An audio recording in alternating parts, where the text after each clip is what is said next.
think it's imperative that we talk about it, because there's some changes. Now I think you're going to have to be trained on it before you actually get to use it. So they will tell us more about it, and they will talk about the dark sky or the star party coming up. So Darren, why don't you take it away? Thanks, Stevie. Appreciate it.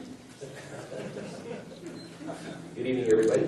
I'll just going to do a feedback thing. I'll have to be careful here. Let me do the now. All right, okay, that'll do. Perfect. All right, let me see what I can do. Do I have to relaunch this thing again? Should be good to go, right?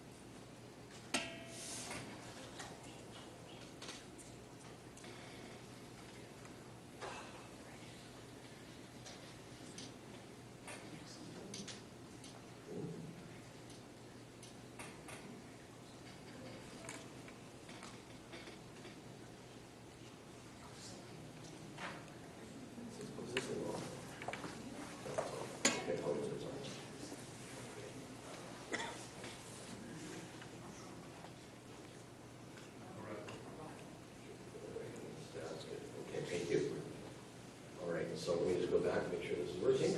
Good evening, everybody. Thanks for showing up tonight. I was going to do a talk on alt mounts tonight and leave this one till next month, but I had this part way done, and I'm going to be doing the talk tonight because Jay's not going to be able to do the what's up, so I'll be doing that segment. So for those of you that don't like listening to me, sorry, you've got to hear me one more segment after this. Not right after, but. So tonight we're going to talk about solar observing. For those that came out, I think we had about 15 people on our solar observing little excursion out of Glenlee end of June, and it was a lot of fun for those that came out. The weather wasn't ideal as far as sky conditions, but I think we got a chance to have some fun. And one of the reasons that I wanted to talk about observing the sun, it's one of those areas of astronomy that I think people sometimes overlook a little bit, especially at this time of the year. The sun's normally up for more than half the day, and a lot of people forget to take a look at what's going on up with our closest star. It's responsible for everything. It dominates our solar system, and it's responsible really for all life being possible on Earth. And I think it's very important to remember that whatever happens on the sun, 8 minutes later we're going to see it. So we want to make sure that we're monitoring it too, and now we have a lot more technology to do so. We'll talk a little bit about the structure of the sun, but I'm not going to get into any major solar dynamics tonight because there's just too much to cover. But the main thing to remember is that there are different wavelengths that we can use to investigate the sun, and these are by no means the ones that they always use now with spaceborne systems. So we'll be talking about those. Just a little bit of review on what the sun is. It's a yellow dwarf or a G2D type star. It's about 5,800 Kelvin at the photosphere. It's just about through halfway, just a little past halfway in its life, so it's middle age. We've got about another 4 to 5 billion years before it ideally starts misbehaving. So fortunately, we're here at a good time for the sun's lifetime in that regard. Lots of power coming out, so that's a lot of mass getting converted to energy. And of course, the elemental breakup is just a little different than what the solar nebula would have been originally because it's consumed some of the hydrogen. Notice that less than 2% are remaining elements, and those aren't ones that are necessarily fused in the solar interior. Those are ones that were present at the time they think that the solar nebula, when everything was coalescing to form our star. And that's, so the 1.69% will be things like silicon, oxygen, carbon, iron, and so on. It ends up being a yellow-white star, plus 0.6.3. Like I said, it's a yellow dwarf. Visual magnitude from our perspective is minus 26.74. That's very, very bright. It's in the range of trillions of times brighter than the full moon. So that's why we need to filter it before we look through it, for sure. The visual magnitude is, the absolute visual magnitude is 4.83. So that means if we were on a star system, say 10 parsecs away or about 30 light years away, it would look like a 5th magnitude star. So it would be pretty unimpressive from that perspective. The angular diameter that we see it at from our perspective here on Earth is just a little over ½ a degree. And this happens to coincide with the size of the moon relative to us. So the nice thing is it allows us to have total lunar eclipses on occasion as well. So that's kind of a nice feature for us, sort of a happenstance, I guess. Distance to the galactic core is just a little over 25,000 light years. We're kind of in a nice quiet neighborhood as far as the galaxy is concerned. And again, good place for life to evolve. You know, nothing's getting too out of hand. Rotation on average is 28 days. So it takes 14 days approximately for things to go from one edge of the disk to the other in the temperate regions, 25 in the equatorial region, and about 33 in the poles. So it does have a differential rotation, not unlike what happens on Jupiter, although it's much more extreme on the Sun here, so it is a little oblique. And it makes up just a little over 99.8% of the mass of the solar system, so it really dominates our region of the galaxy here, as far as we're concerned. So why wouldn't we want to look at it? Now this is sort of a breakdown of what the Sun looks like, or what we think it is like. The core here is where the fusion happens, and this zone here, this what's called the radiative zone. They figure because of the density of the gas and plasma that's proximal to the core, out to about 70% of the Sun, doesn't allow for convection to really occur very well efficiently. So radiation is the primary responsible mechanism for transferring heat outwards. For those of you that forget your thermodynamics, there's 3 ways to transfer heat that we know of. It's conduction, convection, and radiation. So the radiation dominates in this radiative zone, and then there's sort of a transitional thing called the tachocline here, and this is where now the density of the material is sufficient that now convection can start to happen instead, and that becomes the dominant process. And what we see on the photosphere then are granules, which are actually, I'll talk a little bit more about this in a moment. These are things that actually make it look like the Sun is bubbling right at the photosphere. And then we also have features like the sunspots and so on as changes in energy occur in this region. And of course, that's the stuff that we see normally when we're doing white light observing. There's a thin veneer of atmosphere just above the photosphere called the chromosphere. And these are the things that we see here. We see prominences and other neat things in each alpha light. And then of course, with specialized solar telescopes or during solar eclipse, you can actually see the corona as well, which is part of the solar atmosphere. I'm just going to rifle through this really quick. This is just another diagram just to elaborate. What's really interesting, if you look at the temperature in the core, it's a little over 15 million Kelvin. Things cool down to about 5,800, and then it cools down to 4,400 right near the top of the photosphere. Then it heats up again, and then once we get to the transition region here, before the chromosphere to the corona, it heats back up into the millions of degrees Kelvin. It's kind of interesting that you have, it's really hot, then it cools down, then it gets hot again. There's varying mechanisms for this. They think a lot of it has to do with magnetic interactions with the solar magnetic field. I'm not a solar physicist, so maybe sometime, maybe one of our better specialists might be able to fill us in on solar dynamics or current developments on that. That might be a neat talk. So I won't get too heavy into there. But there's a lot of things that happen on the Sun, and we're learning more every day.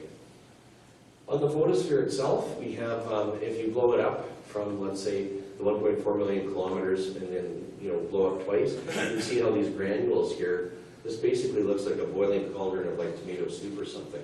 So for those of you that have made tomato soup and left it on a little too long, or carrot soup or something like that, shame on you guys. Anyway, you're going to get these little convective cells that show up, and this is nonlinear heat transfer that's affecting, you get, whoops, hang on a second, I screwed up, you get the wrong button again, it's a cute little photo.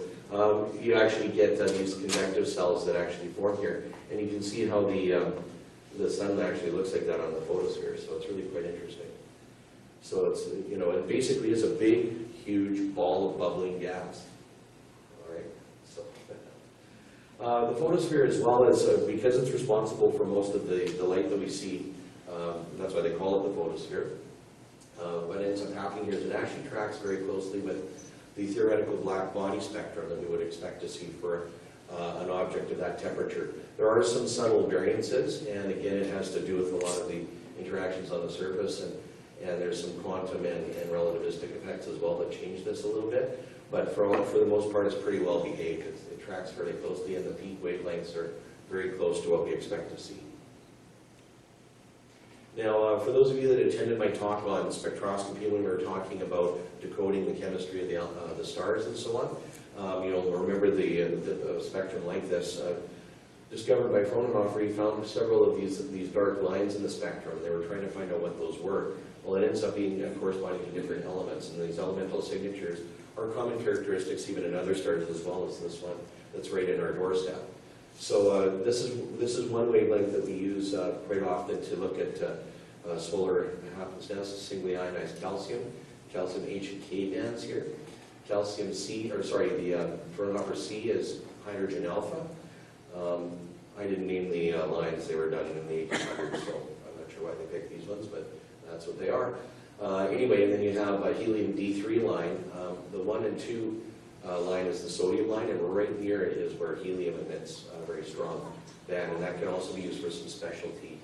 I won't be talking about helium tonight per se, but iron as well. They can do some magnetic studies on sunspots and so on, looking at special Zeeman splitting in some of the spectral bands, or spectral lines there, and you can get some substructure studies done on granulation and some of the high-end solar physics that are done. So really, for the most part, we'll be talking either continuum, calcium, or hydrogen for this talk. And as you can see here, I have an image of the sun in 3 similar, like the same image, but with 3 different methods of looking at it. So going from left to right, you have broad and then narrower and narrower. So continuum or white light, we're using pretty much the full visual spectrum, and we're just reducing the brightness so that we can capture the image of the sun. You can see when we get to single ionized calcium or the calcium K band, the bandwidth's in and around 8 nanometers to cover both of those bands, and they're in the deep, deep violet, almost bordering on the UV band. So one of the challenges there is it's not really a visual technique at all. You'd have to mainly use photographic methods in order to capture these the kind of detail that you want to see, because it's just too far into the violet to really be visible or safely visible. Okay, and then hydrogen alpha, of course, is in the mid-deep red, and even with narrowband filtering, we can still see it visually with specialized equipment that I'll be talking about in a few moments. But it's really interesting how you can see different things on different wavelengths. So we'll just talk about hydrogen alpha, and you can see here, this is just a little video taken of a flare kind of happening in real time. I thought it was kind of cool. So you can see that in actual fact, over a period of even 20 minutes, you can sometimes see subtle changes happening on the sun. And it does remind you that this thing is actually not static. It's actually a very active solar system body. So in hydrogen alpha, depending on the nature of the filtering and the level of filtering you do, there's several different features that are very prominent in an image. Flares and prominences, of course, occur not only on the limb edge or right around the edge of the sun, but you can also see flares happening internally in the sun's middle part of the disk when they occur. A filament is basically a prominent. What a prominence is basically a loop of gas that comes off the edge. For those of you, has anybody looked through a hydrogen alpha telescope before? Show of hands. Handful of people. Okay. Quite often, what will happen is when you look, you can see on the image there's these little loops of gas, and it's actually material that's basically suborbital, and it's been launched off the sun and comes back around, follows magnetic field lines as well as gravity, right? And when we see them more obliquely or edge on, they look like filaments. So in other words, as it cools and then comes back down, it looks darker than the underlying material. And that's why it looks like a sort of a slash instead. And then you can also see that sometimes, depending on the resolution, you can actually see little things called spicules. That makes the sun look like it's on fire. It looks almost like a propane burner in a barbecue. And then, of course, some of the sunspot details that are just barely visible in H alpha, but they show up more as bright areas rather than dark areas. I've got an image that will show that a little later on. So this is typically some of the features that you'd see if you're looking on the main disk. And again, they change hourly and from day to day as different things happen. And of course, most of the stuff that we see on the sun as active, it has a lot to do with the interaction of the magnetic field and the material near the surface. So the magnetic fields act like basically bottles to contain the energy, and as these magnetic field lines get twisted up, it restricts or allows more energy to flow outward from the photosphere into the chromosphere, and so things will appear brighter and get hotter or cooler and dimmer, like on sunspots as an example. Most of the time on calcium K, you'll see a little bit more prominent detail in the sunspots than you would on hydrogen alpha, and this is an example of a similar image that you'd see if you were looking at a calcium K versus a H alpha here, and you can see how they show up slightly differently. These prominences that are here are shown as, unfortunately, this line kind of obscures it here. This other one here is just barely visible. It's not very prominent there. But you can see a lot of other similar features that show up on both. And then, of course, where we would see the sunspots here are plages here. Plage is French for beach, but I guess that's a term that got stuck there for that feature. There's also, in some highly detailed calcium images, you can actually see a lot more detail as well. There's actually little micropores here that are extensions. Sometimes they'll actually culminate into a group of themselves and then add into the maybe an adjacent sunspot. You'll get ridges and all sorts of things going on under like large magnification. You also can see a lot of faculae is Latin for little torch. And basically these are regions that, again, we're starting to see a lot more energy than the surrounding areas coming through. And that indicates an active region. It could be another active region where we could get a flare or at least a sunspot forming possibly. So here's an example of a flare in calcium K. And again, it's a bright area. You'd see the same kind of thing in hydrogen alpha light. It would look like a very bright red or almost whitish looking feature as well.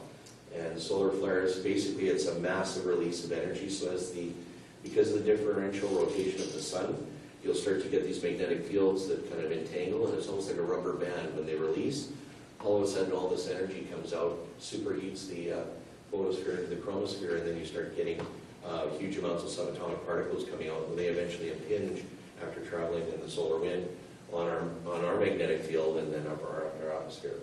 In extreme cases, you can get what's called a coronal mass injection, in which case what happens there is where the sun's actually releasing energy. It's almost like a prominence on steroids.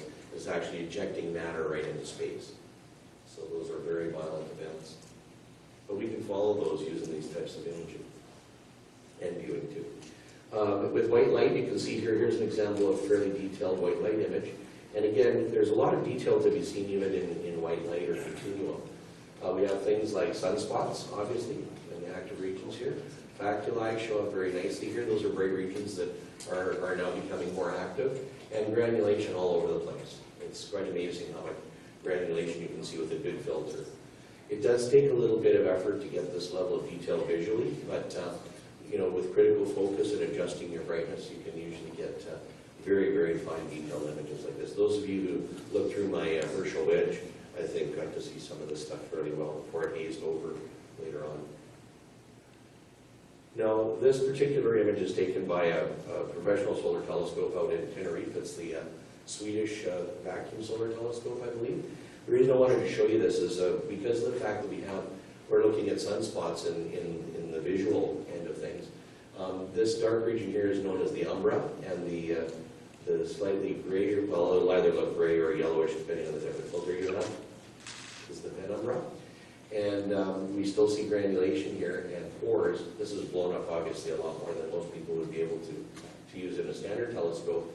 But what I wanted you to be noting here is if you look at these very, very fine, this fine structure here, it's reminiscent. How many of you have seen like a bar magnet and then you put a piece of paper and pour iron filings on it? Did anybody do that in elementary school? It was a science thing to show magnetic fields.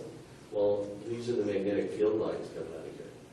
Now, the reason it looks dark, it's not this gaping hole. I know it looks like a gaping hole, like the abyss, but what it really is it's actually cooler than the surrounding area, so it appears almost black compared to the surrounding material. And as things change, you'll start getting energy coming in and out. But it's really quite interesting to see that kind of thing. Sorry, I'm going to back up. What's that? This one was taken in I think this is a helium image, but it's visual anyway. Excuse me. But you can see, even when you get really good focus and the conditions are really good, if you magnify up a sunspot, you can see some of this detail fairly well, even with amateur equipment. It's not hard. Like I said, this is an extreme situation, but I wanted to illustrate kind of what's going on there. So besides doing that, one of the other things that continuum or white light observing is really well suited for are things like transits. We had a Mercury transit about a little over 3 years ago, and this one was captured from my 90mm telescope. and you can see Mercury down there as it's transiting. This is about mid-transit. Fortunately, there was some sunspots at that time. Right now we're at kind of a solar minimum, so the sun isn't as busy. But what's nice here is that it really made it easy to get critical focus. And of course, if I blow up the image, you can see Mercury is definitely a little nice spot there. And of course, there's some good detail on granulation and so on there too. And if you blow it up, I mean, it's definitely a round, that's the roundest sunspot you ever see. So it's definitely the plan. Now we have an actual transit coming up, and I thought it would be a good time to remind everybody of this. November 11th this year, unfortunately it's going to be a little cooler than it would be in May, like I had in 2016. But this is going to be the last transit we'll see for about a little over 12, 13 years. So it's definitely worth getting out if you can. If you're thinking of getting into doing some solar observing, I would definitely recommend getting a filter before the event. Visual would be fine. And it's going to rise in kind of about 20% transited already, and it'll go right till about just due south, and then we'll see it egress off the bar park here just a little after, 4 minutes after noon here. So it's definitely worth a look, like I say. It's kind of neat. And you can use binoculars as well if you get filters on them. You can definitely see Mercury with even 10 by 50s. So I'm not going to get too heavily into all the equipment types and stuff that you can get. I just want to cover the basics here in this case. And normally what you're going to need is you're going to obviously have to have a filter of some kind. You're going to need a scope or binoculars, some sort of a mount, camera with appropriate filtering if you want to do photography on the sun instead, and so on. So that's the kind of stuff that you're going to be looking at doing. This is a full aperture white light filter here that's on this Celestial. Before I talk about that, I just wanted to mention something about H-alpha here first. With hydrogen alpha, it's really the amount of detail that you see is highly dependent on how narrow banded the filter is. So you can see here on two images, one's a 1 angstrom wide filter, and the other one's actually half an angstrom. As you start getting into the half angstrom, or 0.05 nanometers, you can see a lot more detail. And you know, some specialized equipment even goes narrower than that. Mine's about 0.22, and I think Sylvia's does 0.3 for her Coronado scope. So definitely there's a lot more to be seen, and as you start getting into narrower bands, then you start to have to very carefully tune the filter to be able to get a lot of this detail. So in the case of hydrogen alpha, you need 3 critical components, whether the scope's dedicated or if you're going to add something to do hydrogen alpha. The first thing is a pre-filter, or what we call an energy rejection filter, or ERF. That limits the input to the scope to between usually 600 to 700 nanometers, and some of them will have some integrated IR blocking or infrared blocking because you don't want a lot of heat coming in, okay, at this point, because you'll damage your instrument. Then you'll have a blocking filter here ahead of the main filter that's usually in an oven, or there's several different ways to do tuning on it. The blocking filter usually drops it down to about 10 or 20 nanometers, and then you have an ethanol, which is the main filter that, depending on what bandwidth it has, it'll either be 0.8, 0.6, 0.5, whatever. And it's tuned through there's several different ways to do it. Temperature is one, where you actually have a dedicated oven like this where it's controlled. You can do tilting as well on the ethanol, and that'll also tune it. And some like the Coronado will actually do pressure tuning on some of these as well, where they'll apply a little bit of pressure, and it actually mechanically shifts the wavelength, the central wavelength a little bit.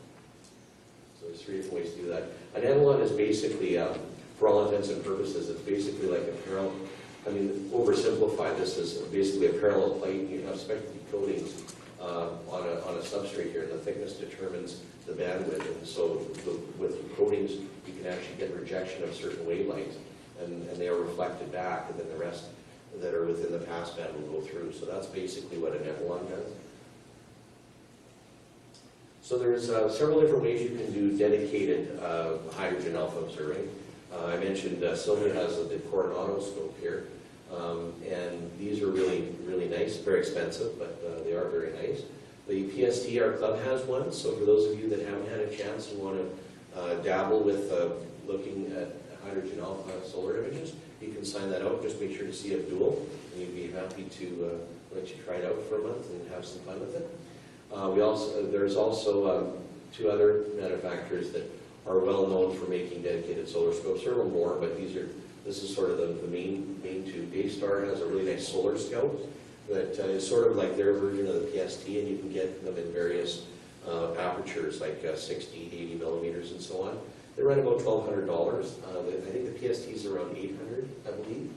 The Coronados are usually a lot more expensive. They're into the $2, $3, $4, or $5 range, but very, very effective depending on how you get the filtering done. And then Lent also has its range kind of competitive to the Daystar as well.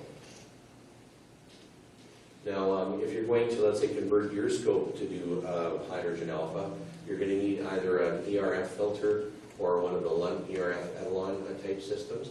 You could mount it on the front of a refractor, or you could put them on an offset, like if you had an SCT, you can actually have an offset mask and have it go through that way. And that would be able to allow you to do your H-alpha. So everything else would be blocked off except where you have that filter, right? And then your diagonal on the back end will have a blocking filter in the Etalon back here in some cases.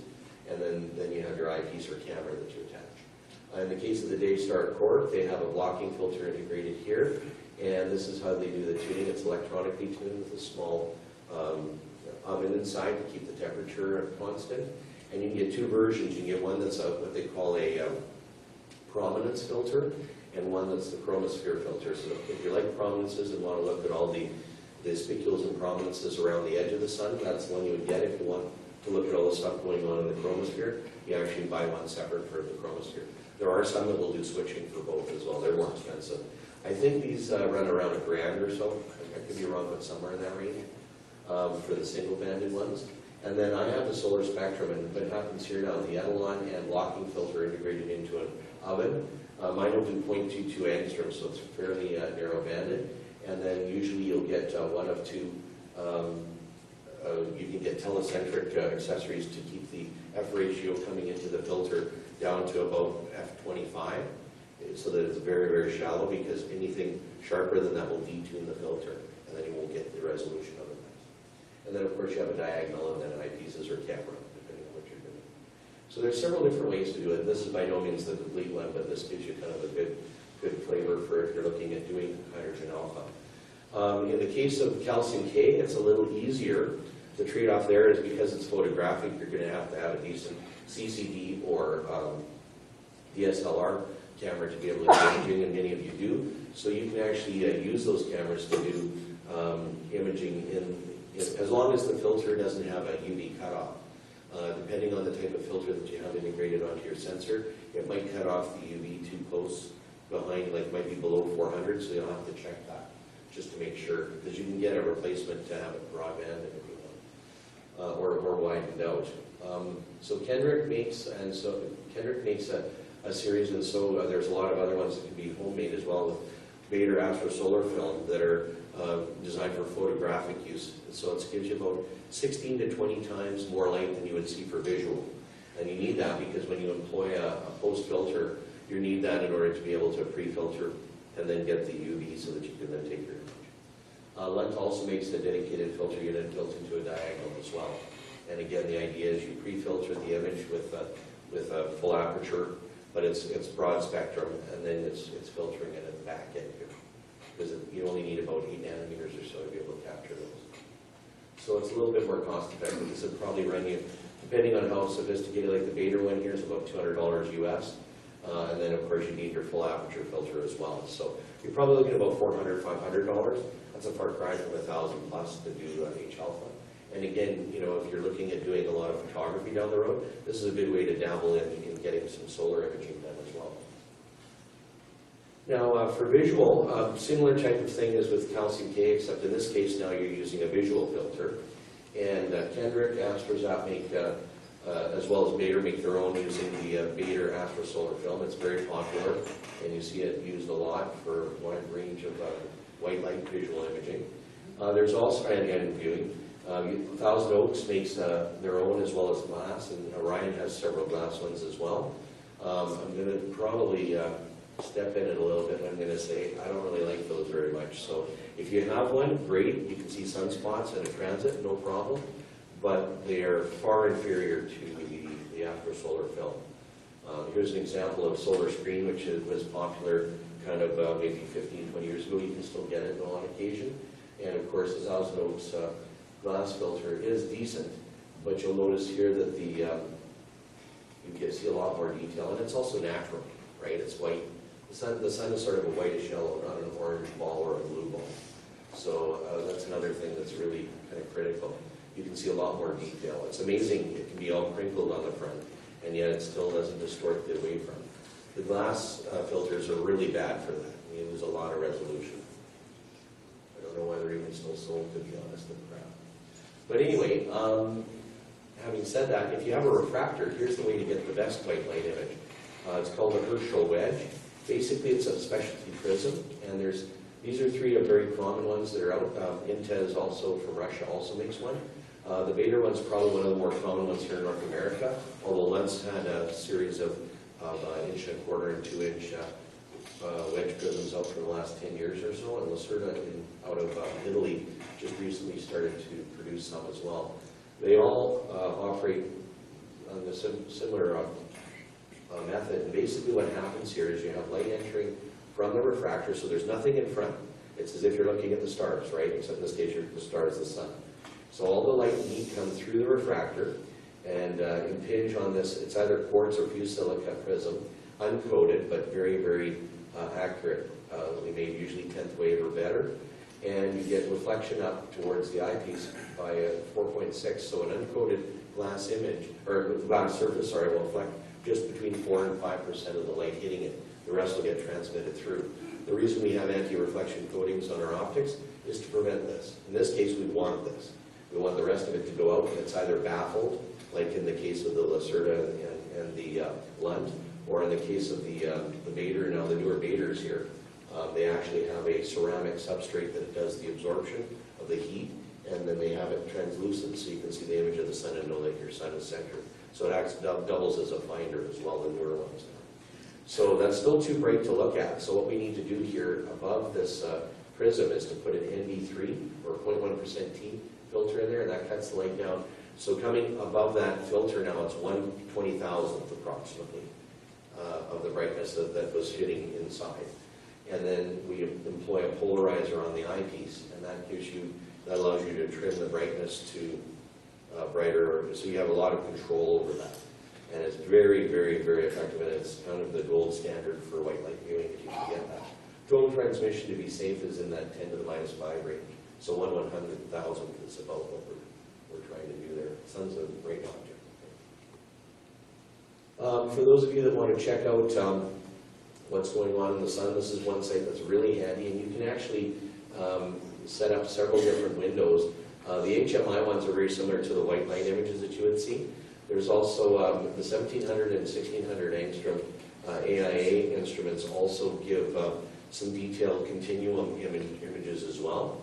And then I often will pull out either the 211 or the 304 and just superimpose it a bit because it actually shows sort of the onset of brightening. And sometimes I'll turn these on and off. You can use these sliders to, you can stack quite a few layered images on here if you want to play around. It's really neat. And you can download them and save them and all sorts of stuff. It's pretty cool. But if you're curious what's going on in the sun, this is a good site to go to. I had a question. Yeah. For the refractor, that wedge, Yeah. is that cheaper than the other options? Is the wedge cheaper than doing, let's say, a full aperture solar film? Oh, okay. Actually, no. The full aperture solar film is actually cheaper than the wedge. The wedge will probably run you. Okay. What do you mean? Oh, okay, so now I see. Yeah, so you don't use it, and you don't have to use anything in front when you're using the wedge. That's your filter. But can you age out With a refractor? Yeah, like I was showing you those. so you still have to put it. But in that case now you're using the special ERF on the front. You always have to do that because you have to limit. Yeah, you have to limit the bandwidth there in order to minimize the heat going into the instrument, or otherwise it could damage the optics, right? So if you're thinking of like your Maxuda as an example, right? You'd have an ERF on the front, right? And then what happens, but you're going to want to make sure it blocks the IR so that when it bounces back to your secondary, you're not having too much heat build up there. Otherwise you'll get it getting too hot, it would crack the secondary. I'm just surprised that you wouldn't have a virtual wedge system that has frequency band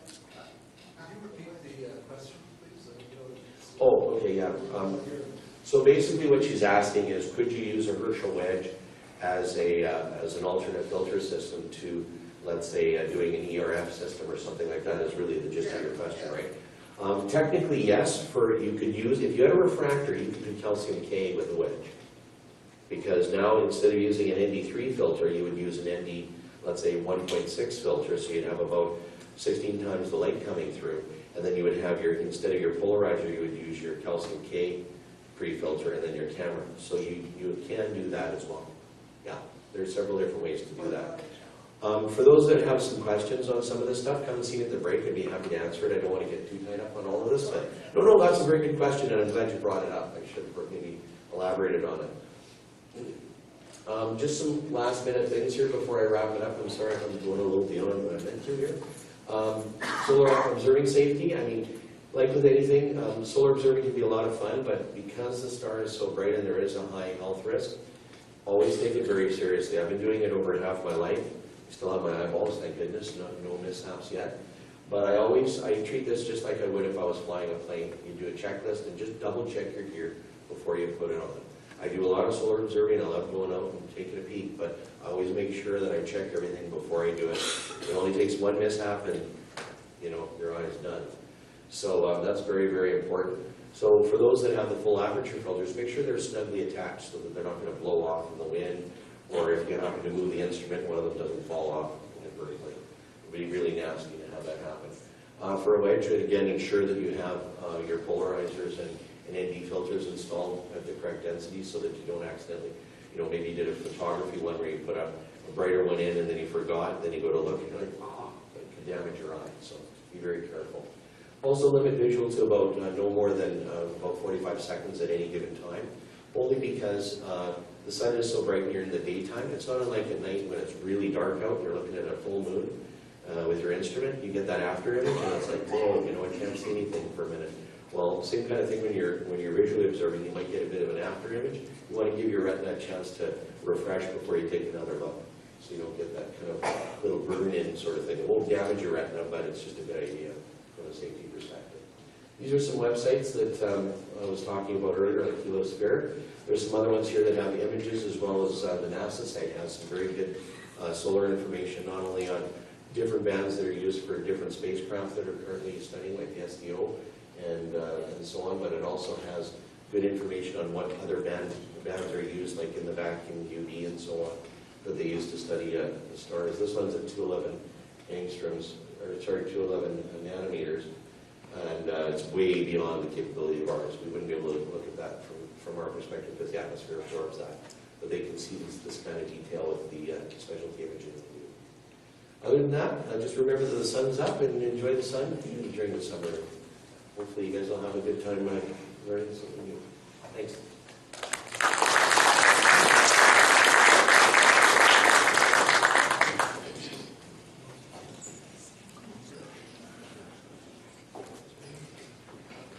Okay, we're going to start with, continue on with UV lights, I guess. What was it? All right. So, Dennis will talk about a little bit about the green light laser pointers. Thank you. Sorry, green light. About the changes that has happened, and of course we'll talk a little bit about the upcoming Star Party. So,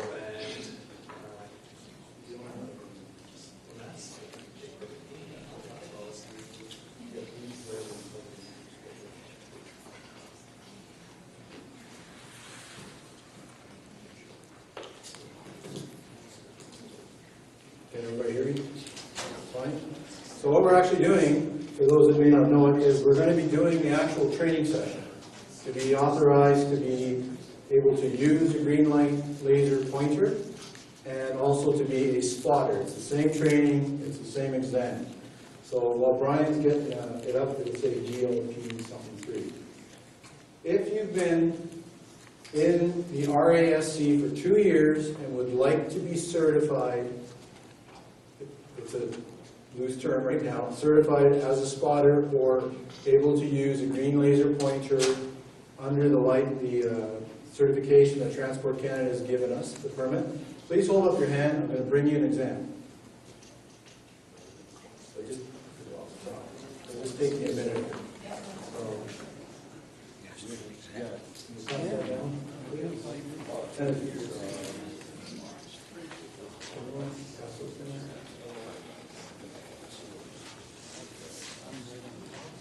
Working on it. Dennis, quick question for you. Let's say you wanted the laser pointer user one. It's exactly the same. Yeah, so that covers spotter as well? It's both. Okay. That's what I thought. For us, so the trick is you have to have been a member for 2 years in order to be able to, it's all part of the criteria. So, I'll come on.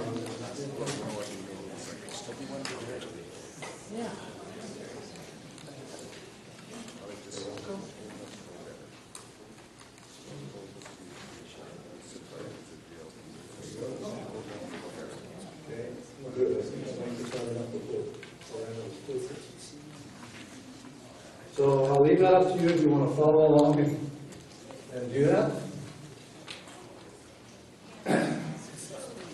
So anyway, I'm Dennis, and I was actually I still am the chair of the Green Laser Pointer Committee for the Royal Astronomical Society.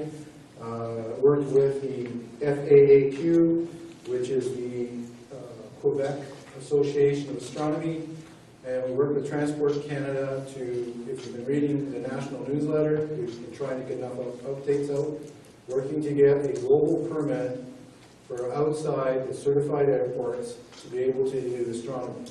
And we now have that permit, it is in place. One of the conditions is that we train and people get certified, for lack of a better word. That's what we're using right now. So I'm going to go through the training program. It's good information for everybody, because everybody needs to know this. I'll try not to bore you as we go along. Let's see now. Yeah, give me a pointer, though, I'm not sure. There we go. So, if you're not sure, there you go, reading laser pointer. How many new people here, just so I know for myself? Anybody new here tonight? It's okay, put your hand up, that's what I want to know. So just so I know, I'll make sure that I don't kind of gobble through really quickly. So, green laser pointer, this is a green laser pointer. This is what it's all about. If we were outside, and this was more than 1 milliwatt, because I have no idea how strong this is, and I pointed to the sky, I would be breaking the rules, and could be charged under the Canadian Aviation Regulations, and it's about $10,000 fine, I think. That's where it starts. So because I'm within 10 kilometers of a certified airport. Okay? So just very basic to get started. So anyway, welcome to this is our RASC. Okay.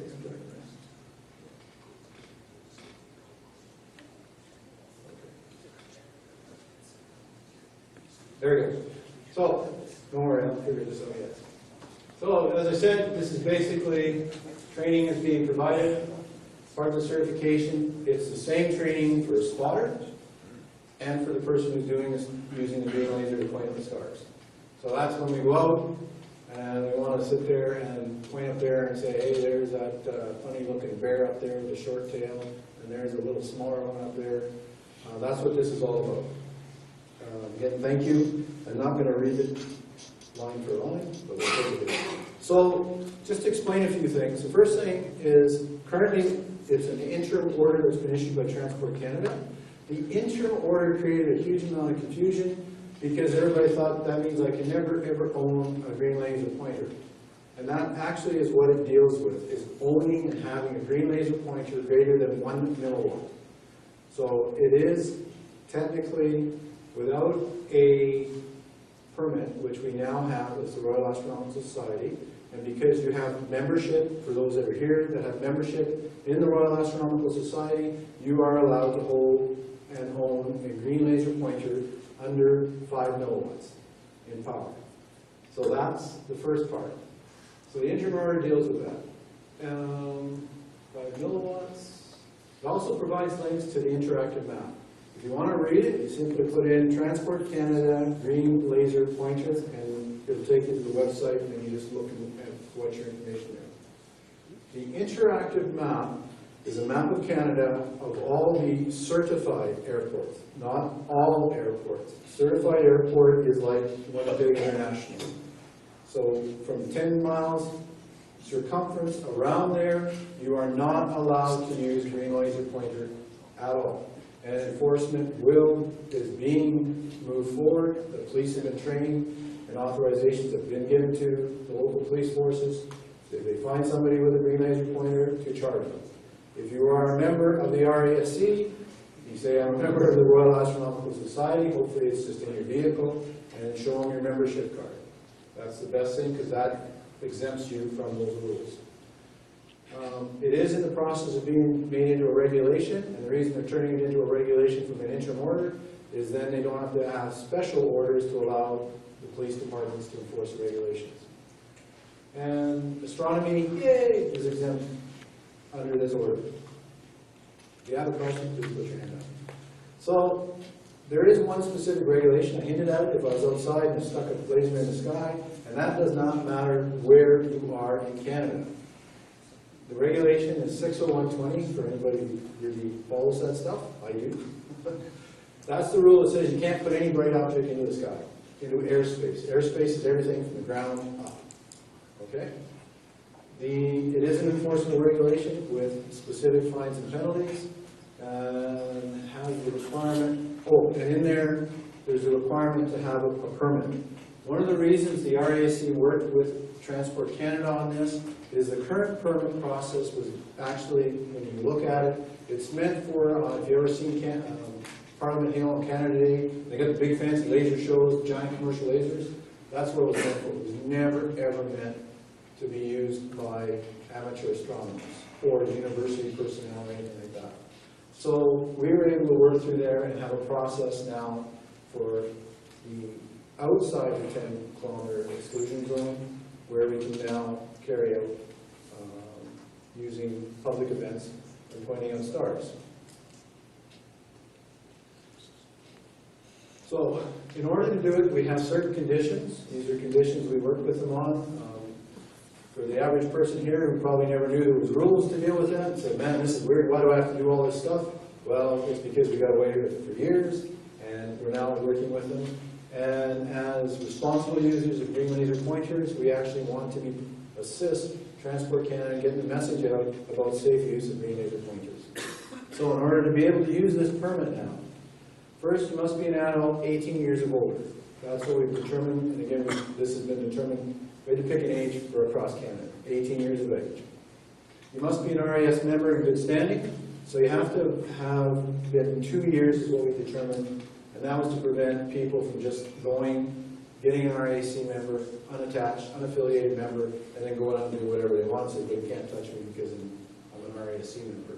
So in theory, if you spend 2 years with the RAC, then you're probably very interested and want to do it because of astronomy, or the science of astronomy.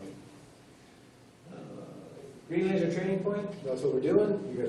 We're going to have completed that tonight. We hold a global permit for the use of it outside of the 10-kilometer zones. The airports, again, can be at the green laser pointer. Unfortunately, my copy of the slides does not take us direct to the link. And just in order to save time, again, all you have to do is Google Transport Canada, green laser pointer, and it will take you to the site. So when you get to the site, you simply open it, just keep expanding. There is a warning right on the front of the page that says it takes a while for the map to expand. Okay? So you know you got fast internet, it's government internet. Okay? So you have to be aware of that because they have a lot of security protocols on their websites. It will do it. I just recently, yesterday, checked just for local information. Old Kamek Marsh is outside the 10-kilometer zones, because there are 3 airports that we do have classified as certified, where you generally in the north, did I say that right? North or east end of the park where you do your work is outside the zone. But part of Birds Hill does fall inside the zone. Okay? And Spruce Woods, I'm going on to Spruce Woods. So those areas are outside the exclusion zone.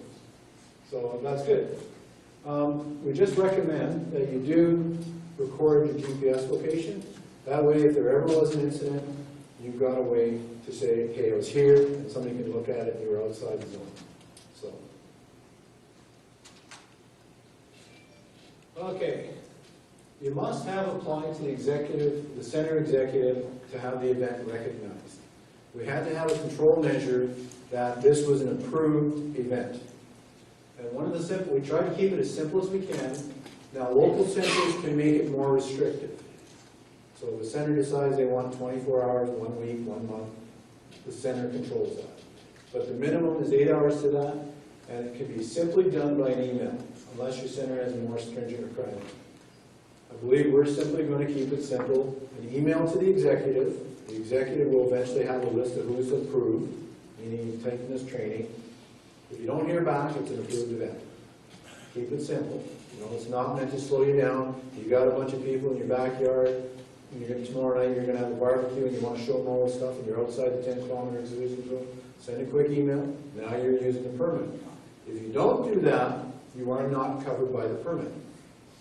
You need your own permit. Believe it or not, that's how the rules work.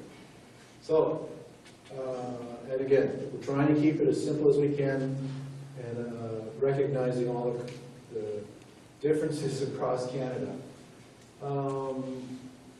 When you do call or send an email, you've got to tell them who the user is and the spotter. Again, that's just so we all have a record, and we can show Transport Canada if there was an incident, what was done. And again, it just keeps the executive informed, and the executive still controls what happens under the auspices of their center. You must have a copy of your membership card. So recommended you have a copy of the permit and the insurance. The insurance can be taken, got a copy off the website.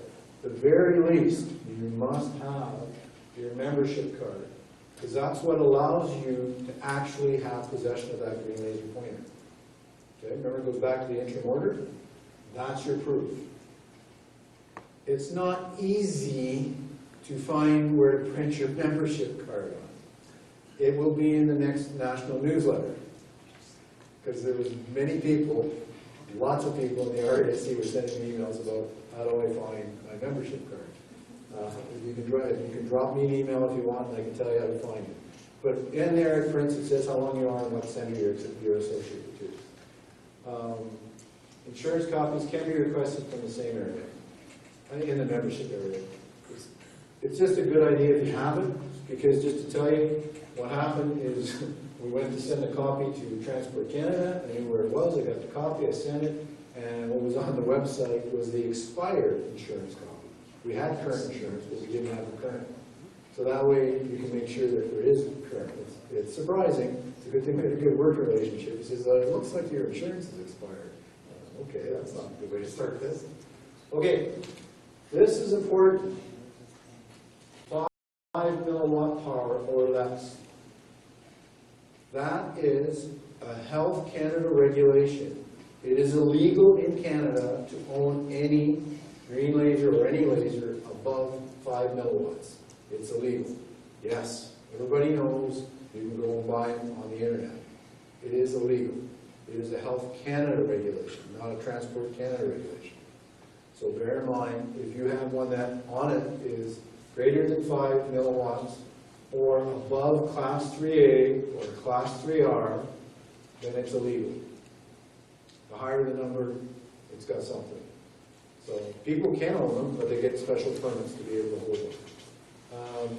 And the reason is, it's been determined by them, first off, in our case, disorientation to aircraft crew, and it is an issue. We've done trials in our own company, and it has a major impact on the pilots in the critical phase of flight.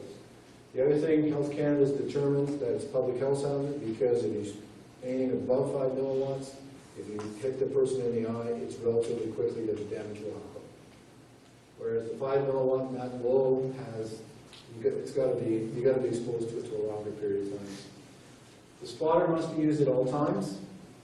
The spotter, if you're the spotter, you're looking for an aircraft. An aircraft is one that's moving not like a satellite. They never move like a satellite.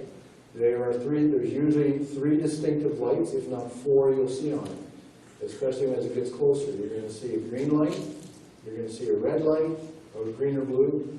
You might see a white light, you might see a flashing red light. Anything that's flashing red or flashing at all, that's an aircraft. Okay? Shut down your operation until they're clear of the area. Even if you know they're not near you, they're just good protocol. Because what happens, everybody gets focused about looking at that airplane, your spotter, and they forget about where you're looking. It's human nature, human factors we call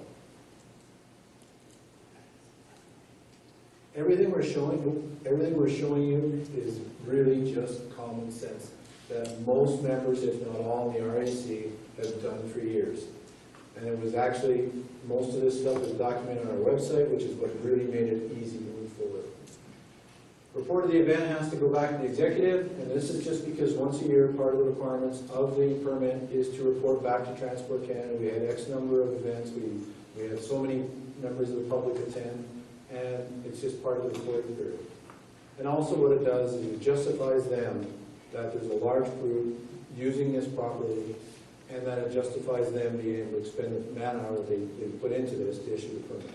So there's a lot of this information that's good.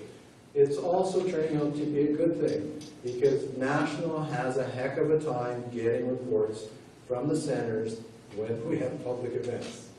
It's just the way it works. And if we want to keep the permit, make it simple, we need to report. Remember, the people holding the event, you're ultimately responsible for compliance. If you don't follow the event, if you do not follow the permit, you void the insurance. If the insurance is voided, you are not covered by the permit. You are personally liable at that point. Not to harp on that, but it's very important. Because if an RCMP officer was to come out to Birds Hill, just as an example, and you were there camping and doing this, and you hadn't followed the procedures, you are now in contempt, or non-compliance is how Transport Canada likes to call it. And you're going to have a hard time explaining it. They are working with the RCMP first, because they thought they're allowed to use them, but they are working with the Canadian Chiefs of Police Association, and it's still turned down through that way. Again, if we do what we do all the time, we'll never have a problem. Other than now, we want to make sure you get your membership card, which really helps out. Remember, Transport Canada sees us, the RASC, as a member to educate the public on the hazards of green laser pointers. And that it can be used properly, it can be used for science, it can be used for education, all the right reasons, and that's what we do here. So, whenever you do an event, please talk about green laser pointer safety just for a few minutes. It only takes a moment at the beginning of your session, explain what you're doing and why you do it, and if somebody whips out, especially a public event, somebody pulls out their laser and starts playing with it, you can explain to them that they can't use it, they have to put it away, and that it's not allowed to be used because they don't have a permit, is what it boils down to. So, and most importantly, they want to be able to promote joining the RASC, because that allows you to have home, and have possession outside your home of a laser pointer, green laser pointer. And then, of course, as after your second year of being a member, and going to lots of different events and doing things, now you can become certified as a spotter and a user. Sorry, go ahead. This arrangement with Transport Canada also account for, let's say, multiple people who are certified. Like, in other words, we had like 3 people, and not all at once, I'm saying, but let's say you had 3 different guys. Like, let's say Jay was showing something, then he stopped, and maybe an hour later, I go and do something. If you were trained and the event is pre-approved, Okay. then it's perfect. You can have as many people doing it. As long as they're certified. The key is they're certified and the spotters always in place. Those are the 2 most important things. We may not always have used spotters, to be quite honest with you. We are aware of it, but we didn't necessarily have spotters. So spotters is one of the areas we're beefing up. Any other questions on that? And I'll go through this pretty quickly. No questions? We can bring the lights up, because I don't know how to play that. We'll quickly do the exam. And then we'll correct the exam.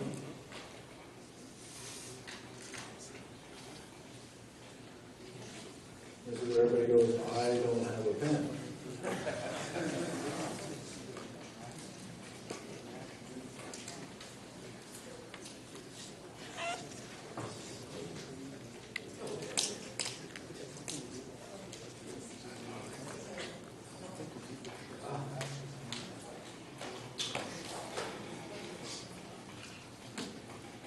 is going to be just like the old days in school, where the person beside you trade tests and then we'll mark that one.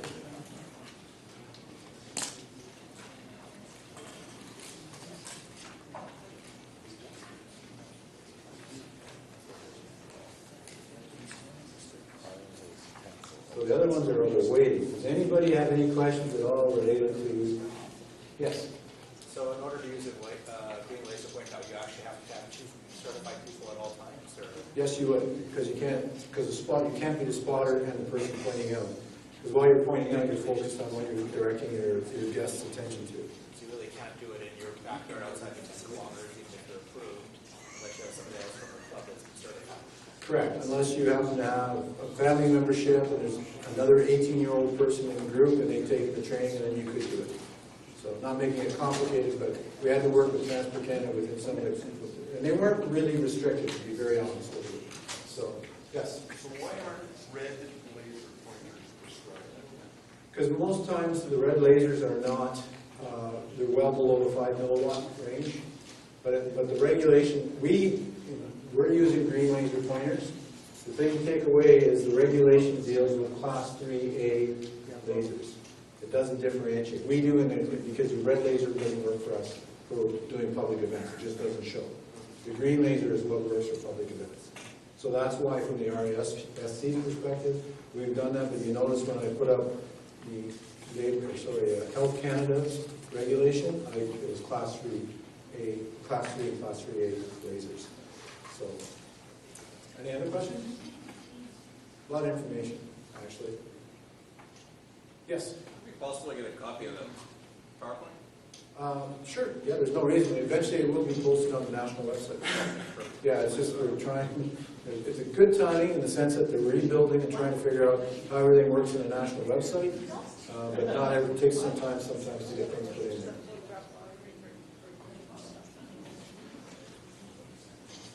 While we're waiting, yes, don't forget to put your name on there. Because when I take this back at the end of the night, they're corrected, and that's good.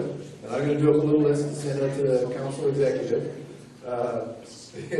We need to know your names. Because if you remember in good standing, that should already be on our database. So the neat thing is, who's the youngest person here tonight? Who thinks they're the youngest person? So far I'm looking up. Cliff, I think this young fellow here might have it. What I have here is an official James Webb Space Telescope sticker from the Canadian Space Agency, NASA, and ESA. If you're interested, it's yours. Would you like that? That's the latest telescope that's going to be launched. Yep, you're welcome.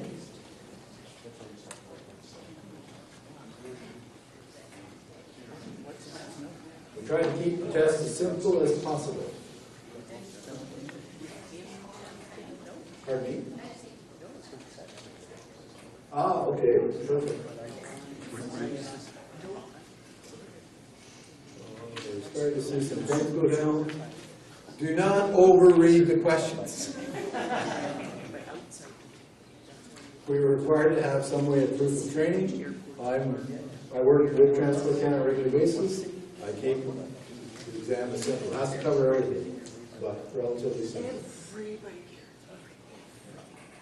But we all hate tests.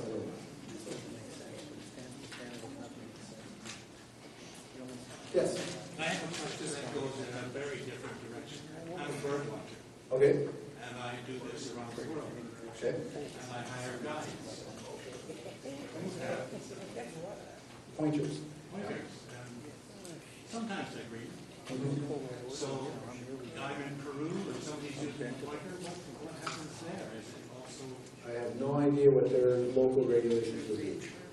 So unfortunately, I can't speak to that. It is an international issue as far as lasers and aircraft. But different countries might approach it differently. In Canada, part of the, just to get technical for a second, part of the challenge for us is they wrote airspace in the regulation instead of certain classes of airspace. So if they go to a class of airspace, I would have included the certified airports.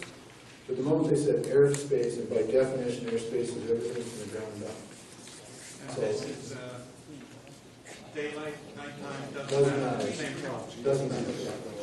Now, of course, daylight, they're not likely to, it's not likely to have much of an impact. So if you got somebody beside you that wrote the exam, just exchange with them. Yeah, just keep it simple, just exchange with them. And, or if, worst case, just have your neighbor mark it as we go to Martha's. Got one, Brian, you got one? Good. You didn't walk over here, but you did. Oh, did. Oh, okay. Oh, yeah, here, Brian turned the answer sheet upside down, yeah. So what's going to happen, just so you know when this is done, if you did get a mistake, don't worry about it. We're just simply, the person that's marking your thing is going to put on the bottom of the last page, is going to say, corrected to 100%. Okay? Because we'll all have corrected this together. I know how to look at the rules here. At least we're a little bit with Transport Canada to maintain compliance. Transport Canada, I know I'm poking, or it may sound like I'm poking sticks at them, they were extremely cooperative. I cannot stress this. I deal with them on a daily basis almost, and in this area, and they move very, very quickly to get us this lower exemption. And they're willing to work with us to work on the areas on the inside to improve that situation. Okay, so the first one, what document deals with laser possession? Anybody care to hazard a guess? B? Nope. B, the interim order, deals with possession. Yeah. Number 2, what regulation deals with projecting bright lights into airspace? A, yeah. Okay. Number 3, what is the maximum rating allowed for possession of a green laser powder? D, 5 milliwatts. 4, where can you check to see if you're within the 10-kilometer certified airport zone? Yeah, TC Interactive Map. Can you use a green laser pointer permit within the 10-kilometer zone on the interactive map? No. Okay. How old must you be to be certified as a GLP user spotter? C, 18. Cliff, A does not count. That's 7. Who must be notified before you can use the RASC GLP permit for an event? C, the executive of the local center. How much notice must you give the approving body prior to the event? 8 hours. D, what must be in your notification to the approving body prior to the event? Go a little quieter. D, yes, it's D. Name of the certified GLP user, certified spotter, location, event, date, and time of event. What must you have with you at the event? B. Yeah, B. The membership card is the most important certification. Currently, we're working on it, but we're going to try and eventually have it so your membership card has GLP certified done. Copy of RASC insurance, and copy of permit. 11. What class of laser is acceptable by Health Canada? A. Class 3A or Class 3R. Where must the spotter be located? C. In a position to observe the sky being used and to sound a warning. Can you shine a laser at an airplane? B. No. That's the whole thing. What must you do when the event is over? D. File a report to the center executive. If you do not follow the policy, procedures, rules of the RASC, Transport Canada, can you be charged? Yes. A. Who is responsible to promote green laser pointer safety? Every member of the RASC. How do you prove you're a member of the RASC in good standing? Your membership card. How long must you be a member in good standing of the RASC to be trained, certified as a GLP user spotter? 2B. 2 years. Can a GLP of 5 milliwatts be dangerous to a person's eyesight? Yes. Thank you. Yes. A. Should you be certified as a user spotter? Yes. A. Thank you very much. If there was an error, please, where you put in there corrected to 100%, pass it back to the person. The person who was originally had the exam, sign underneath that. And then it'll come back to me and I'll sign it. Once you're done, pass all the exams down to the end, I'll collect them up. And would you put it in right there? Make sure everybody's got their name on it. Make sure your name is on it, please. 10 should be B.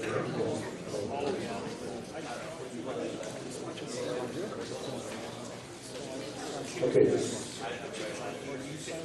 And, Yeah, that's the only one you got is also wrong. okay, you got one wrong, I got one wrong. Okay, so we both got B.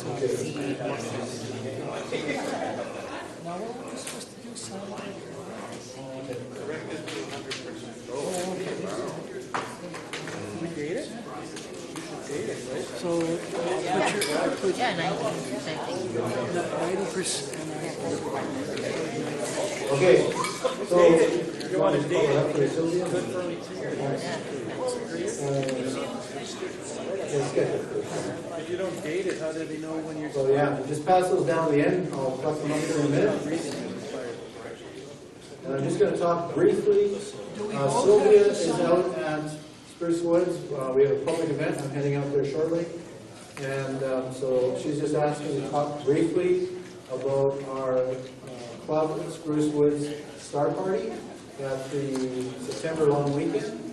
And just quickly, once we get it up here, Brian's pulling up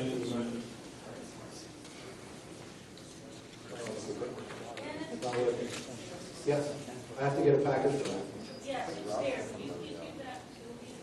Thank you very much. So, is it tasty? Is it tasty? I'll make sure she gets that. It's soups for fries. Oh, okay, so there you go. No.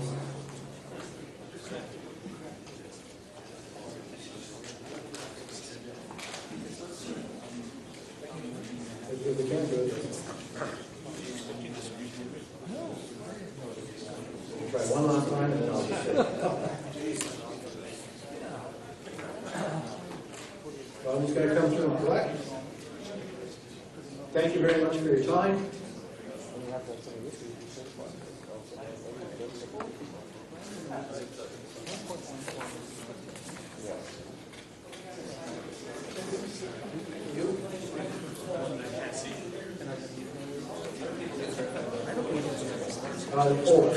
Something that I forgot to mention there, your certification is good for 3 years. And then what we'll do is, when we have enough demand, we'll run some more courses. So for instance, the Brandon folks, I'm going to be doing their training tomorrow. So Brandon, the folks up Brandon, I'm going to catch them out at Spruce Woods. Okay, so up top here, we'll just turn the lights down a little bit. Very quickly. Again, this is on the website. It is only for members.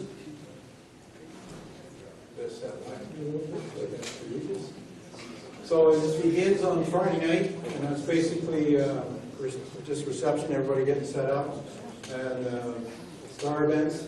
Saturday night, the big thing is we have Jerry doing his vinyl tour. One of the talks is on observing astrophotography. Gord Tulloch on Sunday is doing a session on amateur telescope making.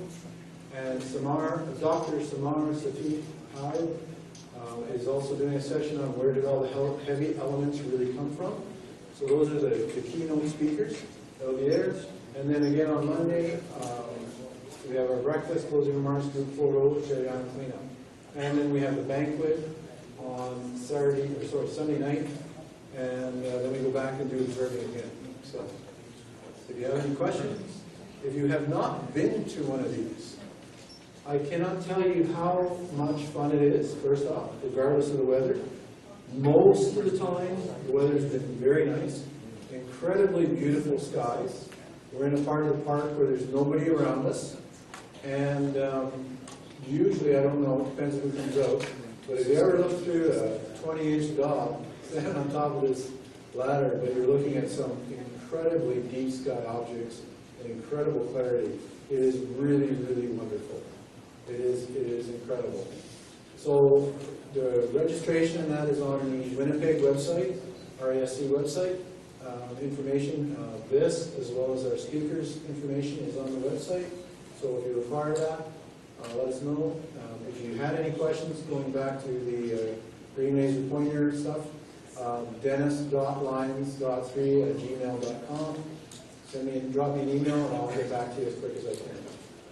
Thank you very much.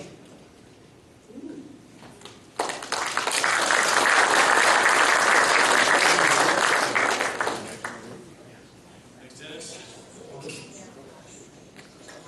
And for everybody who did the test tonight, consider yourself trained and certified. Okay?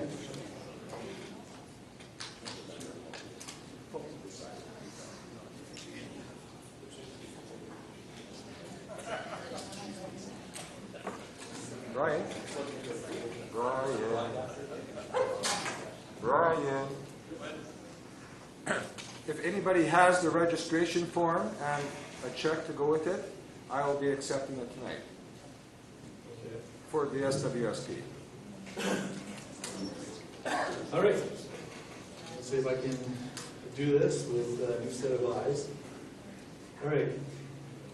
Okay, we're running a bit over, so I'll try and make this as quickly as possible. So this is our lineup today.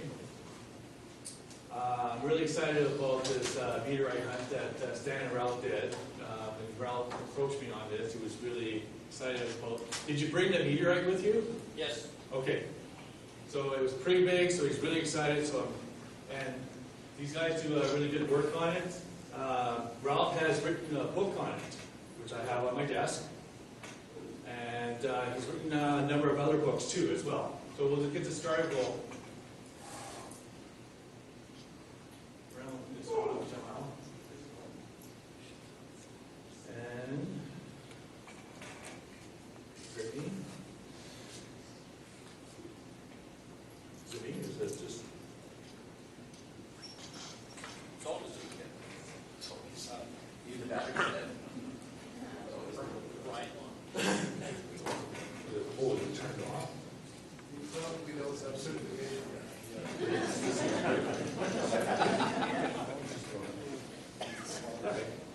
this working? Oh, that explains it. That was me. Sorry for that. Okay. All right. Sorry. That's my fault. And then you can power up.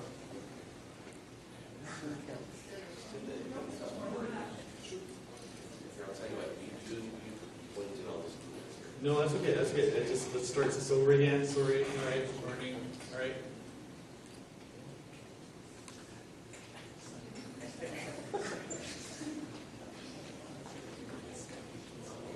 Let's work on this. Is it because I pulled this out?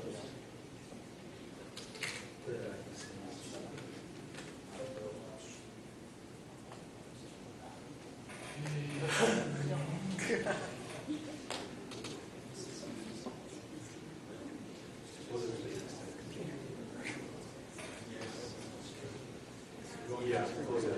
That's why, close up here.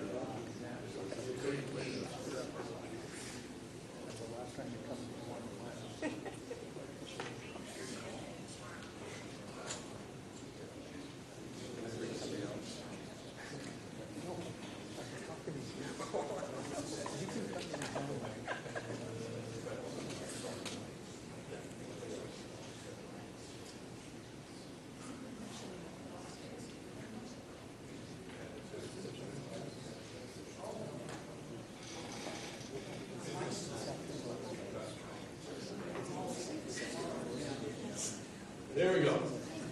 All right. Okay, so little technical difficulties there. Okay, so like I said, that's our lineup for today. U of M, there's an open house. Michelle, is this one for sure? Okay. I did get a confirmation from Danielle, but I'm pretty sure it's every month, so I haven't heard anything yet. So I'm pretty sure there'll be another one on August the 28th at 7 p.m. The time hasn't changed.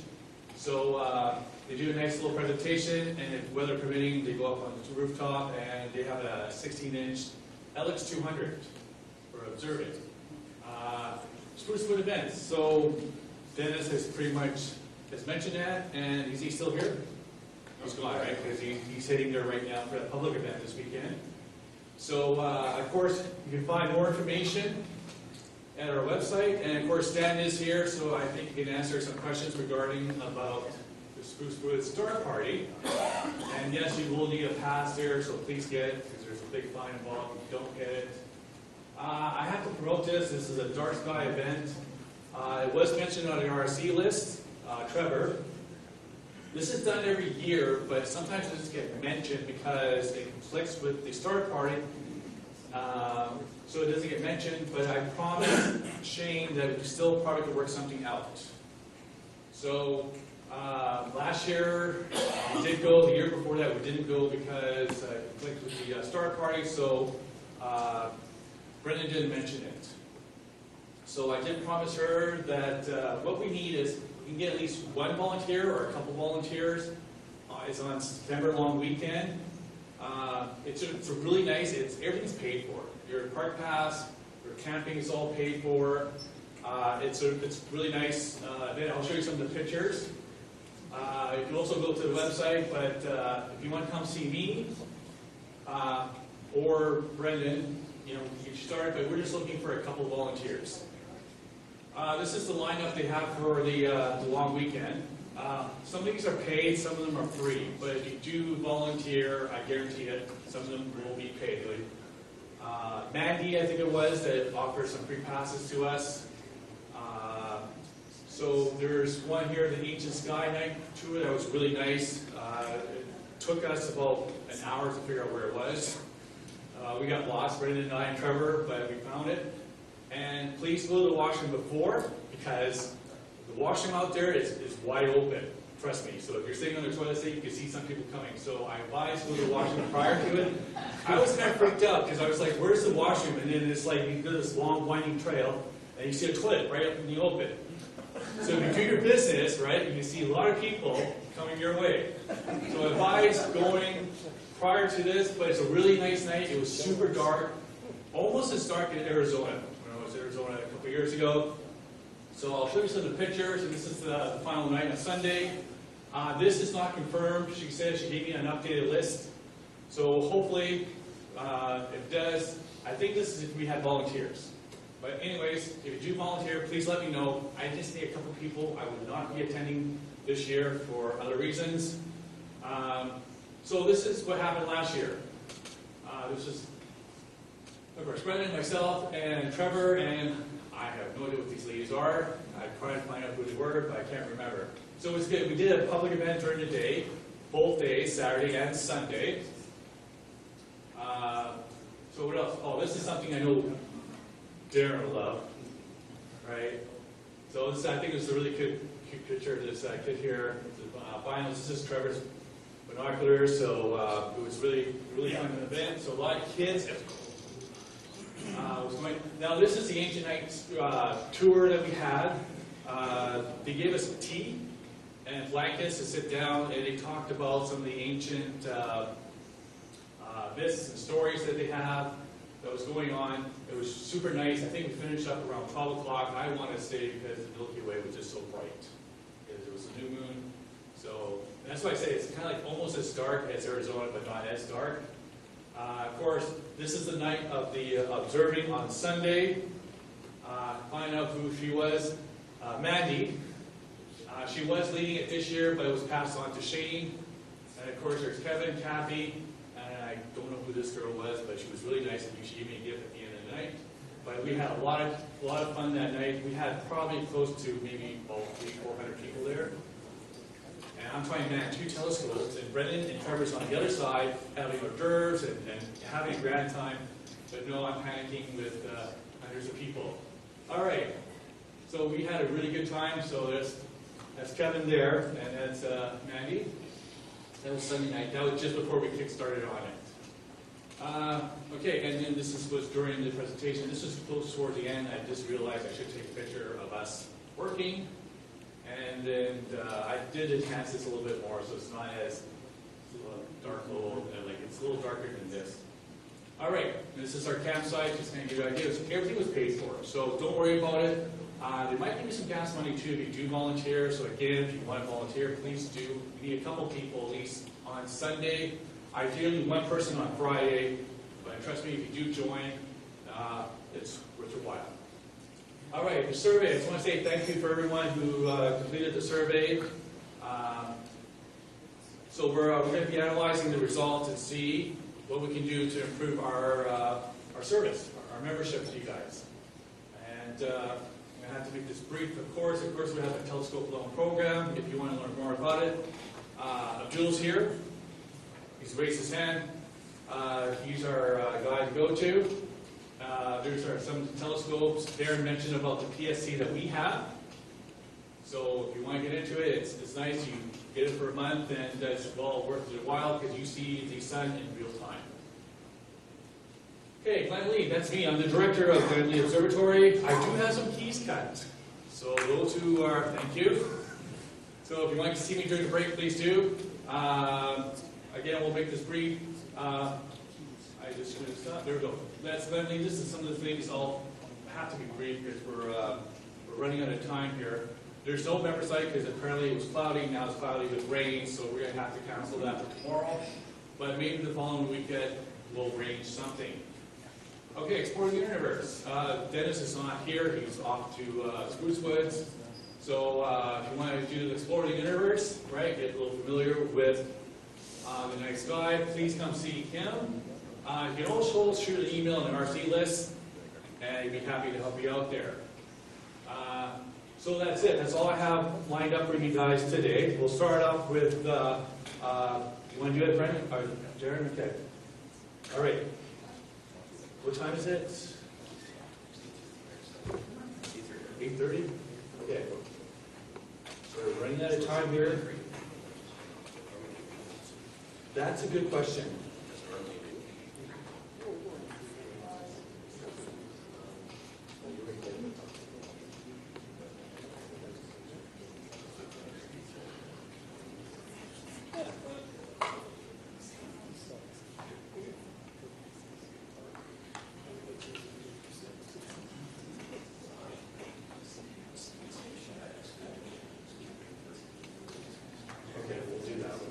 Okay, what we're going to do is, because we're running out of time, we're going to break for now.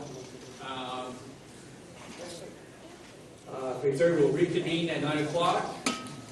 Darren will do his presentation of what's up in the night sky for this month, and then right after that, Stan and Ralph will do their presentation. So I apologize for that. I didn't include how a green laser pointer was going to work. He said half hour, and it went to 45 minutes. So I'm learning as the president of all time restrictions. Okay, so we'll see you guys back at 9 o'clock. Yes? Okay, we'll talk later. I'm going to have to do a very succinct version of this tonight because of our time constraints. Good evening again.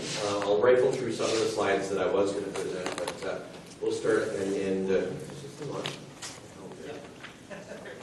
no, I know my thing is on it. This thing I can't do it.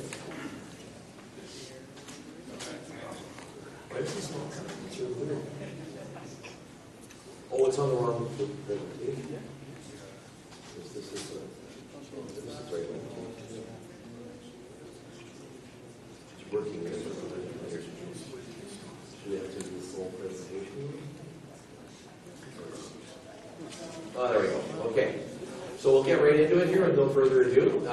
The moon in August is 74% waxing. Full moon's coming up in about a week from now. And then last quarter, of course, a new moon during the star party. Main thing I just wanted to mention here with the moon is that for those of you that are working on your Explore the Universe, you need some phases. Good time of the year to finish them off so that you can get those checked off. Also, the moon is really in good shape. I'm not going to go into too much detail here. There's a NASA site that I have a link on. If you guys are interested in using this to find some of the features that you're looking for as a guide, you can do that, and you can even zoom in on it, and it gives you some pretty good things. So like I said, I'm going to rifle through that. I also brought one of these a couple of times to some star parties, and this is about $10 or $12 roughly from astronomynow.com, and you can actually get it laminated at Staples, so total cost maybe $20. So those that love the moon, you can definitely have a nice little moon map that you can roll out on a table and find different features on it. It's a lot easier than trying to look in a book. The sun hasn't been very active. We already talked solar today, so I'll just, again, viewer.com. I'll leave that alone for now. Just keep looking at it for those that do have solar. Mercury in August, the main thing here is in the next week or so. I pulled Mercury out as a special case because it is going to be rising. And right now we're kind of near the maximum elongation that it's going to be for the month, and then actually until I think sometime later in the year. So it's an early morning object right now, so usually about a half hour-ish before sunrise, you should have a good apparition there. And this is the map, or these graphs are generated for Winnipeg area. Okay, so say within the next 4 to 5 days. Planets in August, these two are pretty much done. They're kind of in the solar glare, so not until the end of the month or when Jay does this next month. I think Venus will be presentable at that point. The rest of the planets here, we have Jupiter and Saturn are well into the south of the sky. Many of you have already been observing them. I've got a little footnote on Jupiter in a moment here. The nice thing is the two ice giants are actually now starting to rise in the early morning towards the northeast and southeast. So they are visible even with a pair of binoculars and also with smaller telescopes as well. I'll talk a little bit more about that in a minute. This was just something hot off the presses that I found this afternoon. 2 days ago, I guess there was what looks like a suspect collision on the SEP on Jupiter. So for those of you that are planetary nuts, go ahead and keep kind of just before just when the GRS passes, just take a look and see if there's any remnants of things that happened. For those that looked at Comet Shoemaker 99 many years ago, there was all sorts of nice little string of pearls all across where the multiple impacts were. I think this is just one, but we might see a little mix up there on the south equatorial band just after the GRS. It might be worth taking a look. Uranus is in this, so it appeared about 1:30 local time. It's almost due east, and if you use Mencar and see this as a guide, you can just go up about maybe 10 degrees or so, 5 degrees, something like that. Just a little over binocular width, and Uranus should be in good shape right there. You can also use Aries, stars of Aries here. You know, you can just go straight down Shertown. So right between Mencar and Shertown, almost will be Uranus. And it's at about just under 6th magnitude, about 5/8. And it'll be a very pale blue dot. Neptune, nice thing is we have Pegasus up right now, and you can actually just follow along here. And you can, it's still roughly, it hasn't moved very much since last year. But it's already well into the southwest, or sorry, southeast, already by early morning. All right, I'm going to screen through these. I was going to talk a little bit more about asteroids, but I'm going to skip that. Other than this one, for those of you that do want to see Ceres before it's gone, right now it's currently about 8.5 magnitude. It says it's not observable, but it actually is. This is off one of the websites that I use in the link that I have. If you look at Antares, you can go between these two stars here, and you can actually find it fairly easily. So this is A-Crab and Deshuva. Those are the two bright stars kind of at the end of the pincer, and it's about halfway in between. If you use Lambda Librae, it's actually almost right in the center of the triangle. There's a nice little bright Hipparcos star there that you can use as a guide. If you're not sure that you have it, make a little sketch or make a note. Check in another day or two, and if you see something's moved, then you definitely have it. I'm not going to get into Vesta. I just want to mention this for those that are going to the star party. Eunomia is going to be swinging through, kind of on its way through Aquarius between August and September. That's quite a bit of sky that's going through here, okay? So we're doing, well, a fair amount anyway. Those of you astrophotographers that maybe want to have an opportunity to catch, you know, maybe a fast-moving asteroid going through as it's swinging by, that might be a good one to try. Comets to watch. I will mention this super quick. This is Africano here. It's currently at 9.4, but by the star party it could be as bright as almost 6 or 6.5 magnitude. It's currently in Camellia Pardalis, so keep an eye on this. Those of you that are going to the star party, kind of this right near Mirfac, right? So it'll be swinging closer. So September 1, it'll be almost straight up. You can see it then maybe with binoculars as well, but certainly some photographic possibilities as well. Deep sky for August. What I was going to say here is basically you still have the Big Dipper and the galaxies around Ursa Major. You've got M51, M101 are still fairly high up in the sky until morning hours or right after midnight. Also Bode's Nebulae, you know, M81, M82, you can see the easiest way to find them for those of you that want to look at them visually, you just go kind of the diagonal across the pole here and go about the same distance and you got it in your binocular, okay? Also, for those of you that like globulars, you've got M3 and M52, so it's really nice. And Coma is still kind of present, but it's starting to get washed out now that it's getting a little further south, so unless you have a really clear western horizon, you might have a bit of a challenge there. Of course, the southern Milky Way is the area that is really of interest during this time of year. We have the two planets, Jupiter and Saturn, of course, marking it. And of course, the teapot of Sagittarius is really easy to see right next to Saturn. This whole area has got tons of sky goodies. I don't have time to go over all of it today. So suffice it to say, I'll just kind of blow it up and say, I mean, pretty much aim anywhere here and you're going to find some goodies as long as you have a clear horizon and there's not too much sky low. Obviously, you're going to be looking through a lot of sky, but the whole southern Milky Way is just fantastic. If I had more time, I would do more, but unfortunately, I want to make sure that Ralph and those guys get to, well, Ralph and Stan get to talk about their excellent adventure. Same thing here, all the way through here. It's just fantastic. I'm not going to talk about that. The northern part of the Milky Way, so as we go up, this is the basically almost due south. You're going all the way through Cygnus and all the way through. This is just gorgeous, this whole area. You've got two really good globulars here, tons of star clusters all throughout this region here. You can't get bored, believe me, even a pair of binoculars and a lawn chair, and you can just spend all night. I was out last night and I just saw so much stuff. I do want to mention one kind of quirky one here real fast.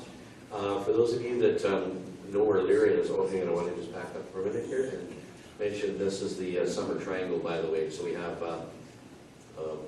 Deneb, where is it? There it is. Vega and Altair is actually down here. So this is the summer triangle, almost overhead. By the end of the month, it'll actually be right overhead here. So it's really going to be nice to see. The one thing I wanted to mention here is, for Lyra, those of you who are kind of curious about red carbon stars, this is one of the brightest ones and also one of the reddest ones in the northern hemisphere. This is a kind of a zoom in with Lyra, and you can see the two strings here, so you got Zeta 1 and 2. If you draw a line between there and the double-double, it almost makes an arrow, so you just go the mirror opposite of that, and that's where T Lyrae is. It's a 7.5 magnitude object, so it's even within the range of binoculars from a reasonably dark sight. And just so that those of you with like Celestra 15 by 70s, they're pretty close to my APM 16 by 70s. You just put Vega near the edge of the field, count about 1030, and T Lyrae should jump out in the middle of the field of view. It won't just like jump out at you, but it's very, very red, and it kind of looks ghostly. It's pretty cool. If you can mount your binoculars, you'll have an easier time with it. But you can't see it handheld too. Again, like I said, there's just so much stuff through this entire Milky Way. I don't have time to cover it all, so I'm going to make it real fast here. Dumbbell Nebula here. The easiest way I find to find the dumbbell, for those of you who haven't looked at it before, is if you notice here, you've got the stars making up the Northern Cross. This lower half of the cross is almost the same distance to Albireo and almost parallel to it if you were to draw a line between Albireo and the dumbbell. It's very, very close. So that's sort of a quick quickie guide if you want to try and bang it off with binoculars. And then, of course, you've got, pardon me, the veil all throughout the eastern veil. For those of you that have larger scopes like Dobbs, should show up really nicely with a nebula filter.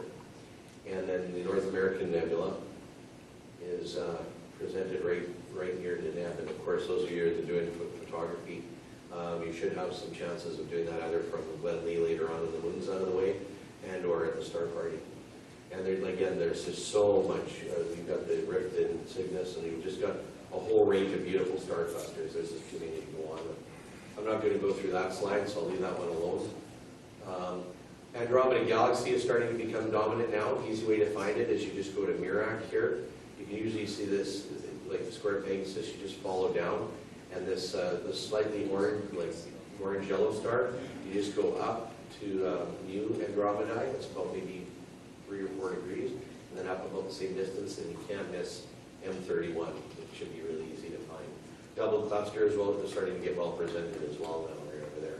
So at this time of night, which is like 10:30, you could, if you could just barely see Andromeda, you can just swing over if you have an alt-azimuth, it'll be a piece of cake to find a double cluster. Easiest way to find it is it's about halfway between Mirafac. Well, actually, usually you end up seeing Gamma instead. So Gamma to the I guess that's, yeah, I can't read that one, but I think that's Rifat. Anyway, between Gamma and Rifat, it's about halfway. Very easy to find. This is some links to some sites if you guys want to look at some stuff. Unfortunately, I didn't cover a lot of the asteroids and so on, but if somebody wants to just jot down super fast a couple of things, I'll just leave it on there for a minute, or snap it with your phone or whatever. Two sites that are very interesting. This one here has got the moon phase data. So it's really cool when you click on it. You can also go ahead and behind in time. If you were looking at something you couldn't remember where it was, you could go back in time as well. ThisInTheSky.org is a really good resource for finding stuff like asteroids that are visible, comets and so on, as well as planetary events, and it'll also tailor it to your location. And for those that have binoculars that love binocular viewing, BinocularSky.com is really nice because he actually has a newsletter that he puts out every month. You can sign up for it, and it's a PDF file, so you can print it out, and it has a whole bunch of highlights on things that are available for binoculars as well. So we'll leave it alone at that. Thank you very much. Keep looking up your guys.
Good evening, everyone, and we don't have much time left, so I'm going to ask Stan to jump in wherever he can, because if he doesn't, I'm going to keep on talking and we'll be here till 10:30.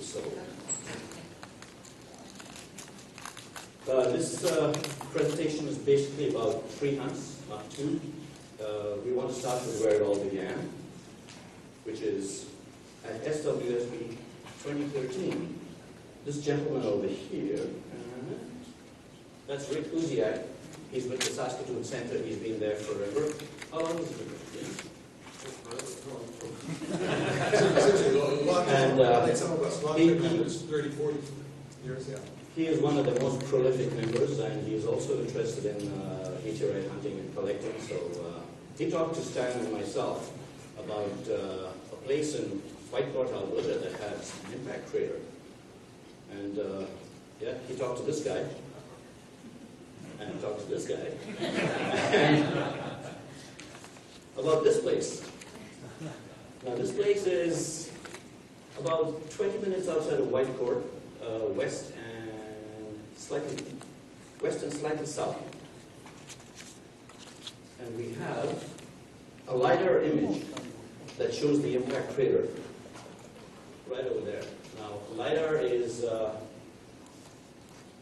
light detection and ranging. That's it. Thank you. And what it does is they have the equipment mounted on a plane, they fly over the terrain, they do the scanning, and it eliminates all the reflected light from the trees and only shows the terrain, so you get 3D mapping. And they found that over there. But the story about this is before they ever got this image. There were 2 brothers who were hunters in the region. And every time they walked down this 8-feet path, they would notice this big hole in the ground, and they were wondering what it was. So they went to the University of Edmonton and asked the geology department there of what they think it might be, and they said, nah, it's just a big hole in the ground because it's a hilly area.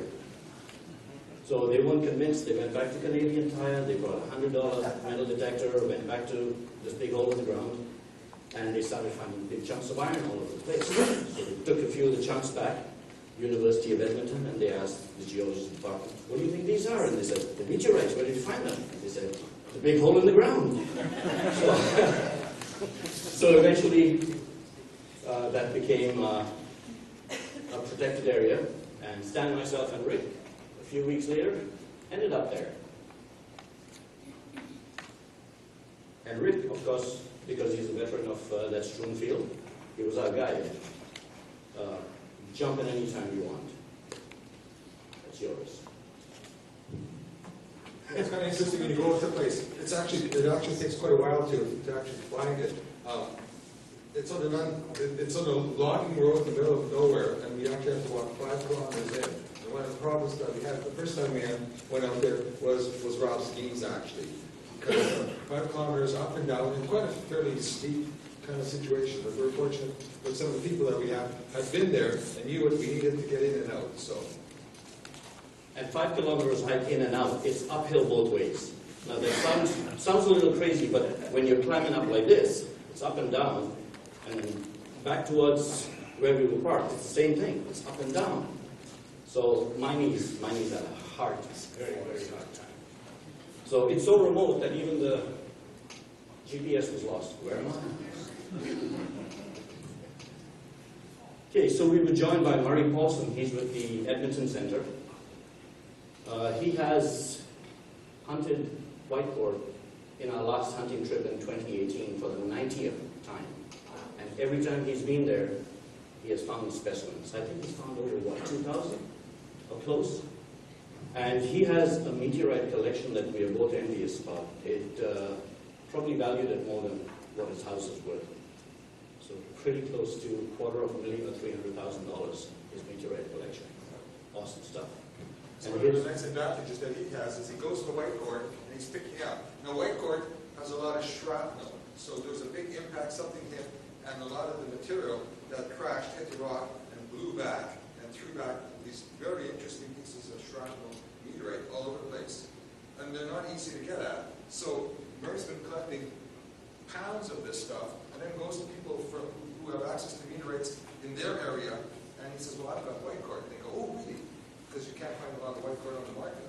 So he says, well, I can trade you. So he's taking advantage of the fact that he's got a remote site where he's getting 4 or 5 times the value of other rocks with just using whitecord. So it's kind of an interesting way that he uses to keep buying and upgrading his collection, which includes a piece of the moon and a piece of Mars. And he's got specimens of lunar meteorite classified as the NWA 5000. Now, NWA is Northwest Africa, and they found so many meteorites over there of different types that they had to start classifying them by the abbreviation of Northwest Africa and then a number value, so 001, 002. Right now, they're up above the 12,000 mark. But NWA 5000 happen to be lunar, and specimens go for about $500 a gram. I'd love to have one, but just a bit. Yeah. A gram. A gram, yes. So we were also joined by Brian Moore and his wife. Brian is a very good friend of Murray. And lucky for me, he had his ATV with him, which helped a lot, because my knees were really bad. But when you're on an ATV and you're bouncing around on this ATV track that has holes that are like 24 inches deep, it's rough on the back. But it was a lot of fun. So, off we went hiking. Up to the crater, and we hunted for 2 days. Now, Brian and Murray were only there for the first day.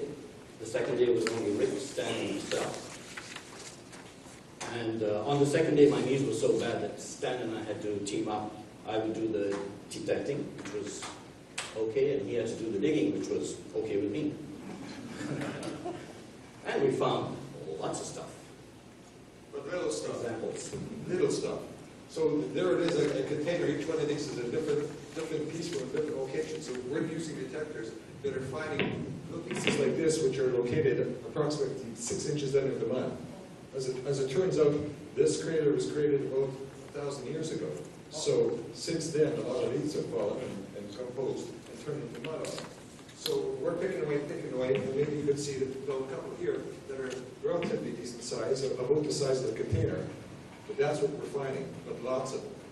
And the other thing I wanted to mention with Ralph is the last picture he showed his meteor, his metal detector that he used, and he praised it because it found a lot, but he cursed it because of its weight. And we'll get into that later. It was just too heavy. Okay. So once the hunt was done, we had all our specimens. We headed back to Saskatoon, but we stopped off at Truly just for a couple of hours. And this little pond that you see over here, let's see,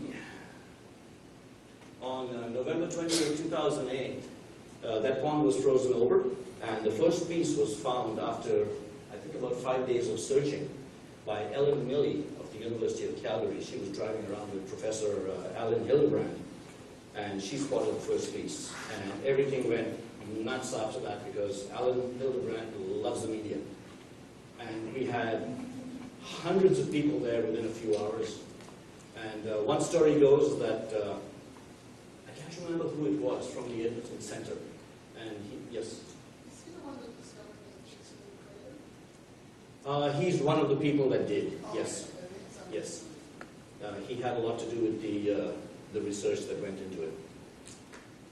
And so, why can't I get his name? Anyway, a person from the Edmonton Center was there, and he's a meteorite hunter. He was part of Murray Paulson's team. And so they were all there, and the media happened to come up to him and say, hey, where are these meteorites and what do they look like? And he just happened to look down, and he picked one up off the ground and says, here, that's what it looks like. They were all over the place. Murray Paulson and his team the next spring got permission to hunt on private land. It was a 1 mile section. And I think they hunted for between 6 to 8 weekends. And they found over 742 pieces, totaling about 19 kilograms, but still substantial size fragments. And here's one of the that they found with the crew. And I've got this one out, and later on you're going to have to compare this one with Ralph's, because what we're seeing here is what it's like. This one was found the spring after it fell, so relatively untouched by weather. And then what you'll see is what Ralph found, which was touched by weather. Yeah, about 10 years after the fact. Okay, so we hunted the railway tracks because when I went there in 2009 in the spring with my girlfriend, I don't think I ever want to take her hunting again. She found 3 pieces, I found 1. And the largest one she found was 94.6 grams, really nice big piece. And that is now owned by the Manitoba Museum, and it's on display in the Science Gallery. And so we didn't find anything, so we went home to Rick's place and then headed back to Winnipeg. But somewhere along the way... I was going to say, could you go back? Sure. That's like, so in this, he's not using the metal detector, you notice that? Yeah. They're on top of the ground. So this is exactly what he's using. Ralph makes these. Yes, it's a very old golf club, but on the top he puts a very powerful magnet. And so you're basically going on scanning, finding these little black pieces of something, and if it goes click, I know the sound. I don't know how to make that sound. If you hear this sound, something like that, then you know, hey, there's something there that's worth testing. And that's... Yeah. But along the railway tracks, we're finding lots of metal, nails, screws, railway spikes. So, yeah, it wasn't a fun hunt along the tracks. So, we went overnight, spent overnight at Rick's place. We cleaned up all our meteorites and weighed them and went to bed. Next day, we headed up to Winnipeg and we took a wrong turn somewhere.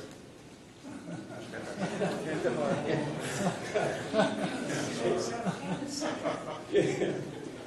So, 2018, small group of us, we decided to head back to Whitecourt. And so we put our heads together, decided on a date and time, and we got in touch with Rick and Murray, and they were, of course, always willing to go. I was just gonna add, that was in the fall time, so basically, you can't search all the time, because when things are all green and lovely, you can't search. So basically, it was in October later, the leaves have fallen, it won't be a problem because we're digging down, but at least you're not, you know, you can get around. A lot of the forestation has already come down. Yeah. Good point there. And so this is the motel we stayed at. It's a picture I got off the motel's website. I didn't take because we landed there just a little before midnight, so this is a daytime shot. It's not mine. And we checked in. By the time we were done the paperwork, it was after midnight, so we came out. There's a motel there. So after midnight, it was, we got there on the night of October 15th. After midnight was October 16th. And we got out to the parking lot to unpack our stuff. And the celebrations were in effect. October 16th, yeah? Legalization. So there were little pockets of people all over the parking lot, and they were just walking it up. So after breakfast the next morning, we drove out, hiked up to the crater. Now this, what you see here, is the rim of the crater that we're standing on. Right here is the rim. They have these signs posted all over the place that this is now a protected site. They have a zone of a square, 200 meters all around the crater. You can go there, you can walk down into the crater, you can take pictures, you can do anything but hunt within that zone, because it's now designated a heritage site. And next slide shows the base of the crater. And I think that was even zoomed in a bit because it's very, very deep. Is that taken with a drone or what? Sorry? Is that taken with a drone? No, no. There was one person with a camera. From the rim of the crater. You're there, and you're shooting people down in a hole. That's how big the crater is. I think you have the measurements here. Yes, I do. It's upcoming. And then this is from the base of the crater looking up to the people on the rim. One of those people that had my camera. This was taken with a phone. And this here shows the big hole in the ground itself. So you're looking at the rim. It goes all the way around, and this lens wasn't wide enough to get the whole thing in. But we're coming up to the approximate dimensions. 36 meters wide and 5 to 10 meters deep. Now why 5 to 10 meters? Is because it's on the side of the hill. So one side will be higher than the other. And here's a cross-section representation of what the impact crater looks like. So we enter from an ATV trail there, we climb up to the rim, and then we can walk down into it. This is the higher side, naturally. And all this is material that has eventually built up over time. So the base of the crater would originally have been there. Ralph, do they know how old that is? It's about 1,000 years based on carbon dating. And because iron meteorites don't have any C14 in it, they can't use carbon dating tests on the meteorite itself. But all the material that is beneath it, they do the dating on that, and they've said between 1,000 and 1,100 years around there. I was going to mention one thing about how favored this site is. There was a TV show put on by Discovery Center, the Discovery Channel called Meteorite Men. And I don't know if any of you have heard it, but it's two guys, Steve Arnold and Jeff Notkin, who went out and their first program that they broadcast, this is where they went. They landed up going here to Whitecourt and Buzzard Coulees. So they thought it a good enough site to make their first of 25 shows. Yeah, I think they had 2 full seasons. 3 seasons. 3 seasons. Yeah, I missed most of them. Okay, now this is a map that represents some of the finds up to about a few years ago. I would say about 3 or 4 years ago. And you have the legend over there that shows you the colors and the sizes that they represent. And impact crater is right there, and then you have the protected zone around it. So it was more like a incoming object and then a splashback in the spray. So we have 2 types of specimens that you can find over there. The actual ones that broke up in the air, and they have aerodynamic shape, and they have the regmaglets, which are the thumbprints, beautiful specimens. And then you have shrapnel, which are a result of the impact itself and then the meteorite breaking up into hundreds of thousands of pieces. I can't even remember the estimate of how many thousands they found. I know Murray Paulson alone has got over 2,000 or 3,000 little fragments.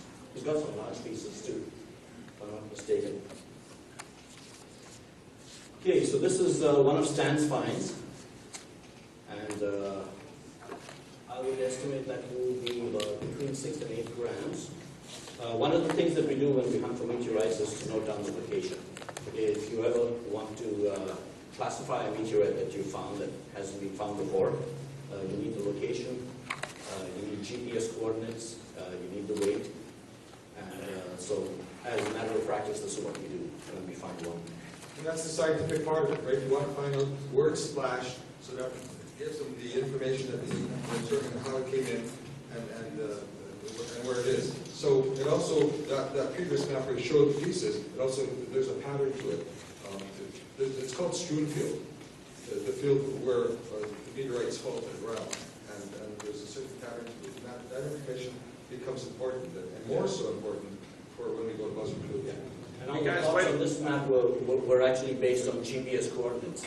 You kind of, like when you pointed out which way it came from, Ralph, it was the opposite to what I would expect. Like you said it came from like the northeast on that map, kind of down. The thing is, but you expect that it would come from the southwest, and then it the would splash reason out. for that is, which Rick explained to us, is because of the slope of the hill. Oh. So this was the higher part of the hill, this was the lower part. The impactor came in, made the crater, and then the splash back, which is opposite to what normally happens. If it's relatively flat terrain, it hits and it explodes. But most impact craters are perfectly circular, so the explosion will send shrapnel in all directions. Now, the reason why we have all those strewn fields is because of the fact of aerial explosions. So you have the smaller pieces falling closer to where the explosion takes place, and the heavier pieces keep flying until they hit the ground.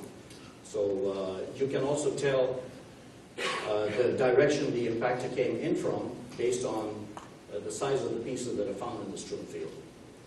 How would you differentiate between iron meteorites and those from the moon when the moon's made up of lighter material? Well, we have a lot of samples that NASA brought back, and they have analyzed the samples thoroughly. They know what the makeup is.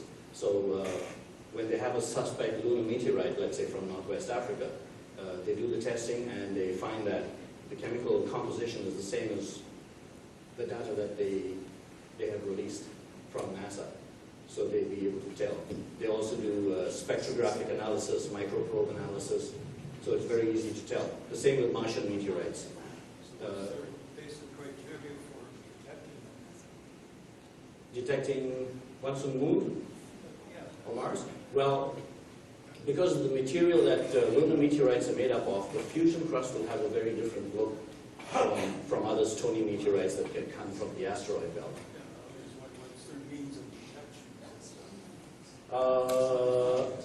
Visual is number one, because most of the meteorites have been found in the desert areas. If it's an iron meteorite, then metal detectors certainly help. If it's a stony meteorite like the buzzard coulees, they do have metal content in them, and metal detectors will help.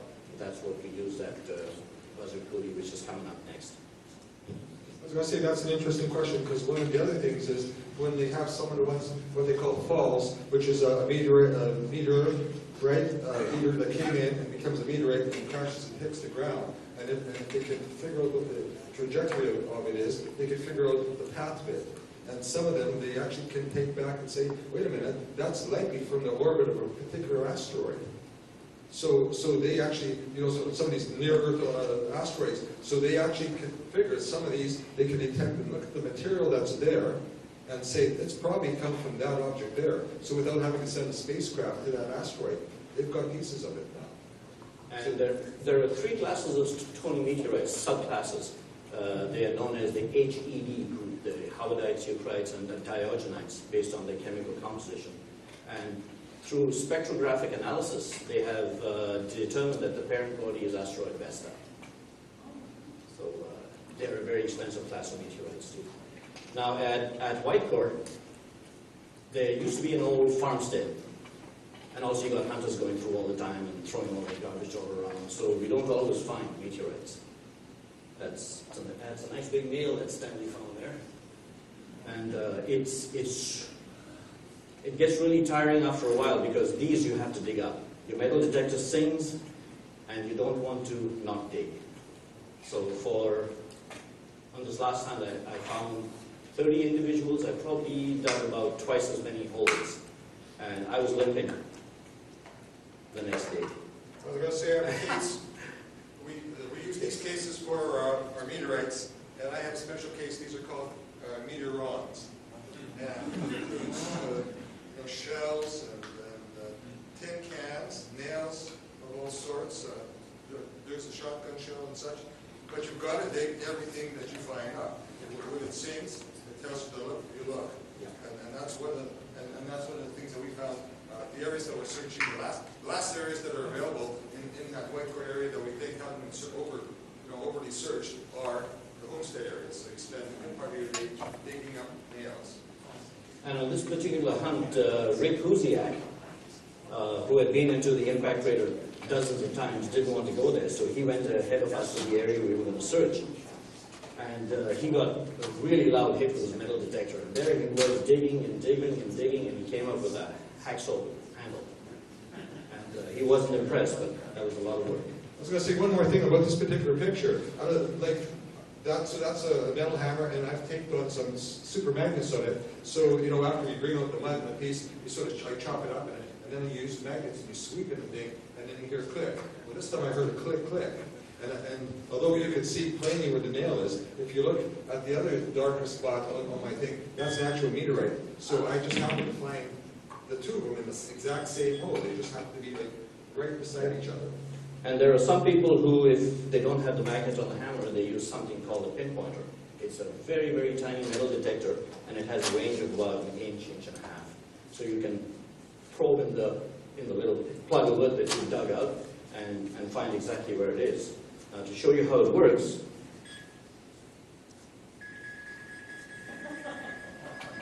that's one artificial meat. Yeah, got one there too. That's from meteorite hunting.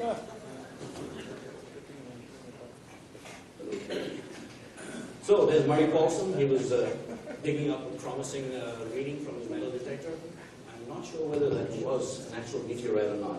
This was a large hit. I was walking back. I was the only one who walked the 5 picks both ways on the second trip. So this is where we were right there, and he's thinking he's got a big find. And now he's very good at detecting the difference between having metal or it being a meteorite. This was such a strong signal. He says, "You've got to dig it," and he dug, and he dug. So this hole landed up to be about a foot deep, and turned out to be a real good spike. We just had to do it, and that's part of the parcel. And it was right beside the water, so you have to be careful. And Ralph was talking about how rough the terrain is. You can see pools like that. So driving an ATV through there is riding on one is backbreaking as well. So do you throw the spike 30 feet for the next sucker to come in? Yeah. No, you take away all the garbage because the next sucker would be you when you go back to hunt the area. So no, we remove all the garbage we can find. Yeah, it is a rule that you do. I wish the hunters would do the same, but hey. So at the end of it all, that's what we look like. I know we all look really tired over there. And the only person missing from that image is Murray Paulson, because he was taking the picture. So we got one with him in there.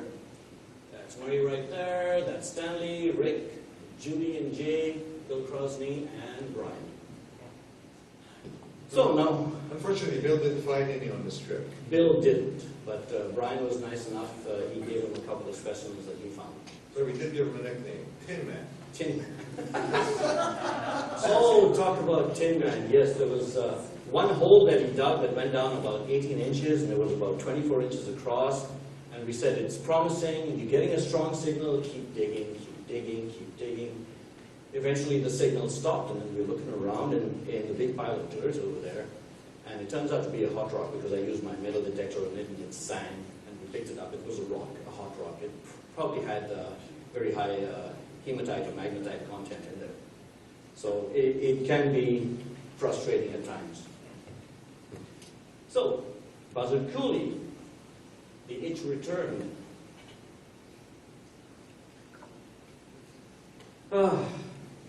I hunted with Buzzard Coulee 10 years ago with my girlfriend Naomi in 2009. I've put as much knowledge as I could into a book. That's her on the cover. She's my cover girl.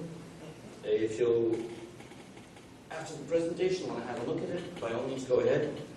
And the specimen she's holding in her hand is the one that is at the museum.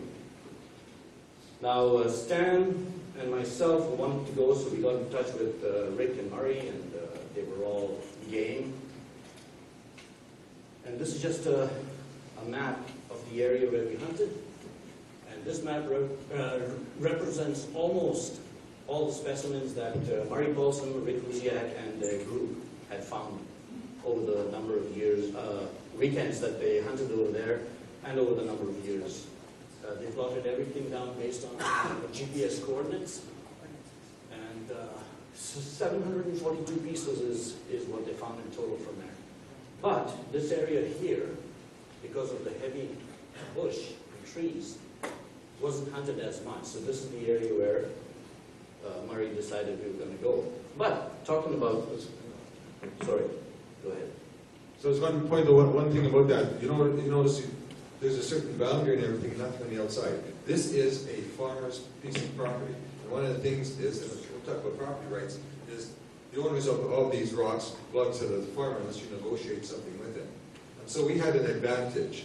Unfortunately, Mr. Hildebrand, or Professor Hildebrand, was a little anxious and got onto this farmer's property and started searching. And he had heard that meteorites had been falling, and he came and drove up to him and asked him, what has occurred here? Like, what are you doing here? Oh, we're looking for meteorites. And he says, well, have you talked to the owners of the property? And then he kind of, says, because I am the owner of the property. So this gentleman was perturbed. Somebody's on my property, hasn't asked any permission, which is, the rules of the road. And so he chased them off, and he said, well, okay, we'll negotiate with you. He says, no, I will not negotiate with you. So, Murray Paulson, and word gets around like wildfire. So this guy got burned with this. It gets around like wildfire. So Murray went and drove to the guy and says, there's meteorites on your property. If you're right in the Spoon Field or in an area where we're sure to find some, I'll offer you $5,000 right now if you'll let me. I think it's you understand? If you let me search your property, and then we'll talk about sharing of material. And the guy says, sure. And so they went in there, and this is how much they found. And how many kilos did it turn out? There were about close to 19 kilos in total, at an average of $10 a gram. A lot of amount. And this one that I found on my last hunt, which everybody can have a look at, is an 80-gram piece worth about $800. Just a specimen. I want to make another comment about this. So when you have a Spoon Field, he was describing how it comes down, and aerodynamically this thing has exploded, but the bigger pieces have lower momentum, and they continue through the atmosphere a lot easier. The smaller pieces tend to fall far earlier. The wind blocks them up, slows them down, and they tend to fall. So you got a certain pattern of bigger ones over here, smaller ones over here. Well-known Spoon Field mechanics. So we're going here and we're looking, and so they're saying to us, we expect we're going to find pieces that are going to be 5 to 10 grams. 5 to 10 grams. Now, some of these pieces here, little ones like that, that's what we were looking for, and that's what we were expecting to find where we went. Yeah. But anyway, back to, this is the email we got from Murray. He said, him and his wife were going to go to Buzzard Coulee, and they were going to camp over there, and they were going to hunt. And Stanley and I mistakenly took that for an invitation. It's like, whoopee, we're in. And then later I told Stan, I said, you know what? I read the email again, and it wasn't an invitation. Maybe we should clarify that. So we talked to Murray again, and he said, yeah, I'm going to have to talk to Justin Lamb, who is the owner of the property, and ask him if I can have a few friends along. Here we were waiting, and a couple of weeks later he says, yeah, we got the green light from Justin. You guys can come along. So it was like, whew. So, metal detectors. The metal detectors we have, he has an Ace250. Yes. A Garrett, I have a Garrett Ace250. They work well for iron meteorites. Stony meteorites are invisible to them. The one that I have at home, the really heavy one, which I like, but I don't like for meteorite hunting, is good for iron meteorites.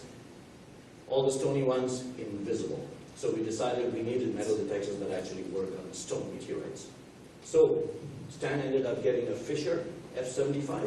That's the one. Yes, yes. You want to speak to it? Well, I was just going to say, you know, so I'm looking at these episodes of the meteorite, and this is their standard. They actually sell these on their off their website. They're selling. This is the one to get. So I thought, okay, I'm going to get that. If they're claiming it's one good enough, we'll get that. So I did. So I bought it off Amazon.ca. I would half the price of what they were selling there. Exactly. Just letting you know. So we did that, and then what we thought we'd do is, at one point in time, we decided we're going to, I guess Murray was the first one. He had sent us some report of he decided to test different meteorites with different like metals and the stony and that, and so we would use that to determine what stuff we want to take out to go to Buzzard Coulee. Yeah. Now we knew the Buzzard Coolies won't be on top of the ground, so you got to be searching for them a little bit more. So we wanted to have something that would pick up a stony meteorite. So that was my choice. Gold hunters in the USA use this metal detector, Gold Bug 2, made by Fisher Labs, as their primary gold hunting detector.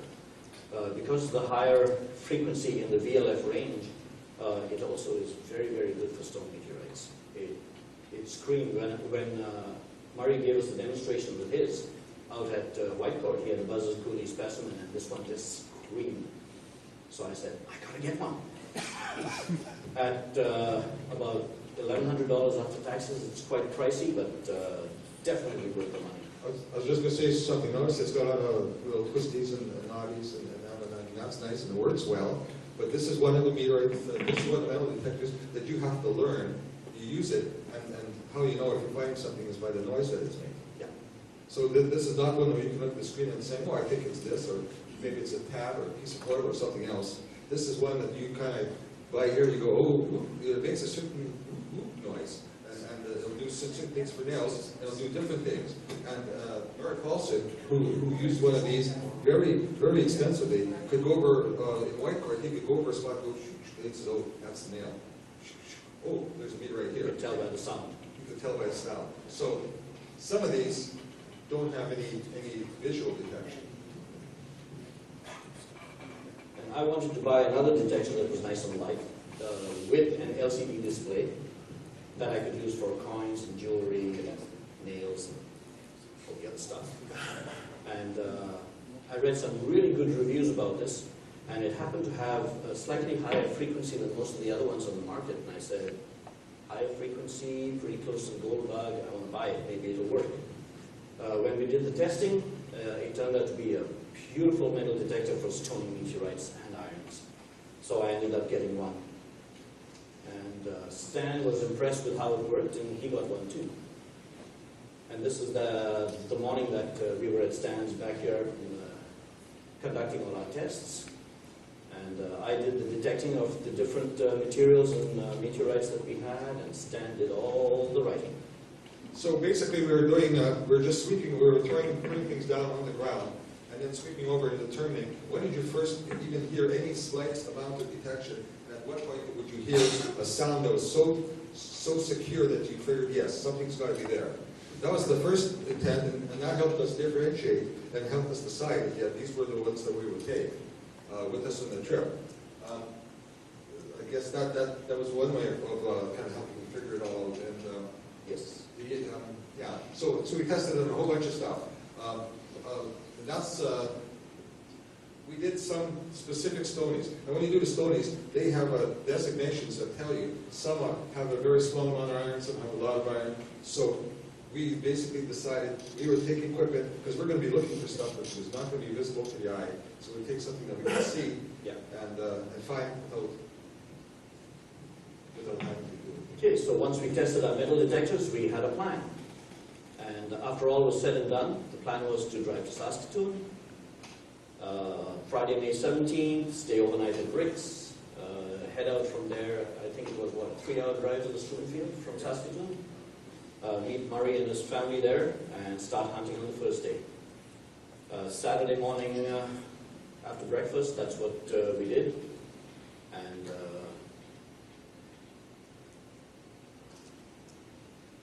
off we went, and ended up at base camp. Murray had a boiler trailer pulled by his van.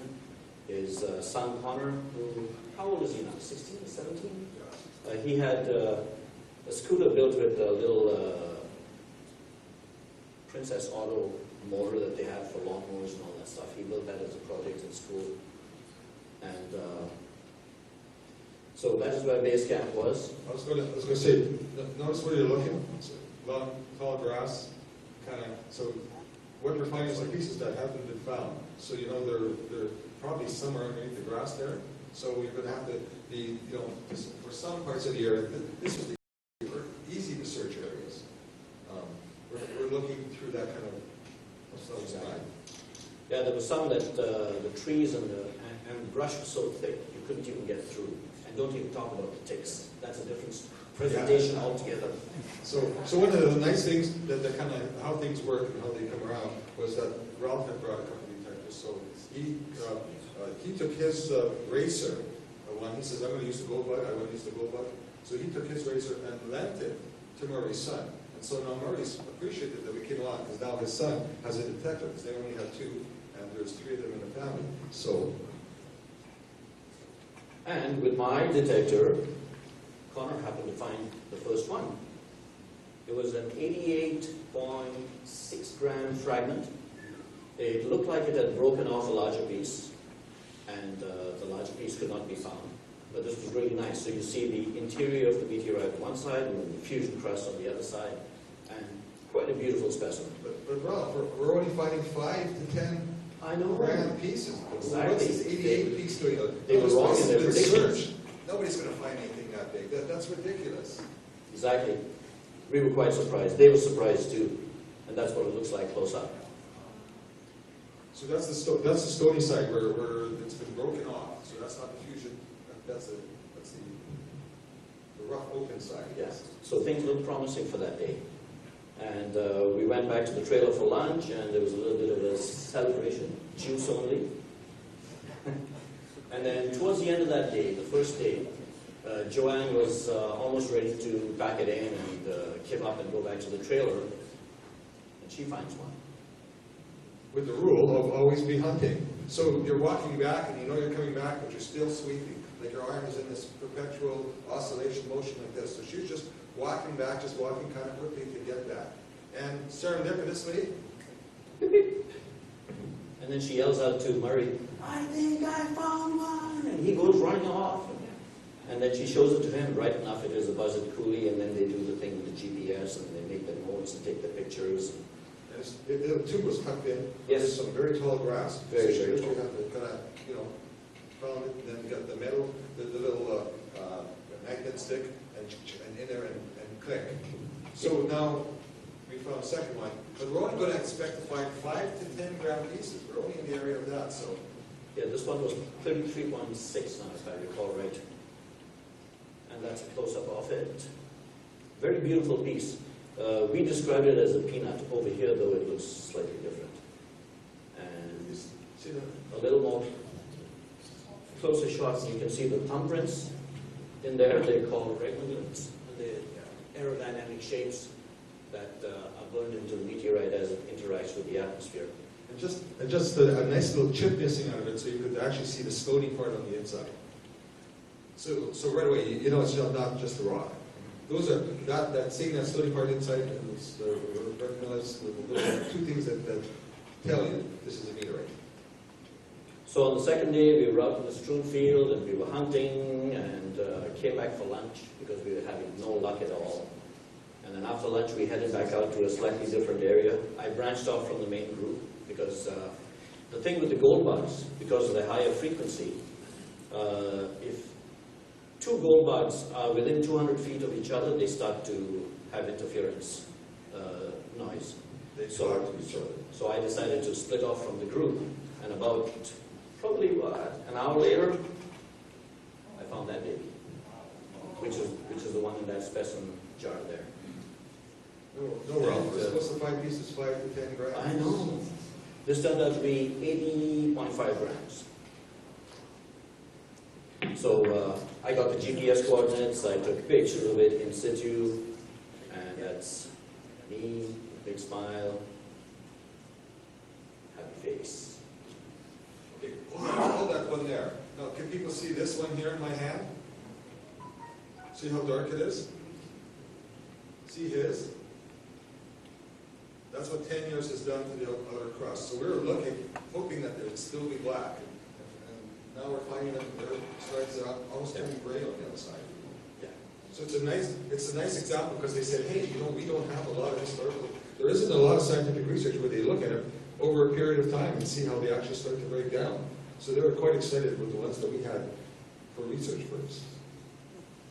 And that's another view of it. It looks a lot bigger in here because Stan had the cell phone really close up. You get a wide angle view and it looks like twice the weight and size.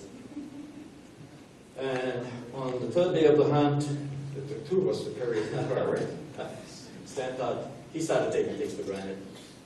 So, did you ever bring that big rock back with you? I do have one of the rocks back. Oh, okay. Yeah, there's a lot of hot rocks in the area that just underneath. So just, you know, you're there and you scratch and look at the ground and there's a big piece of granite there. So. Yeah, I found a hot rock literally that big and it was buried. Annoying, but fun. And so no more specimens were found that day. And so for posterity, we all got together and we posted our little specimens. Well, not so little comparatively.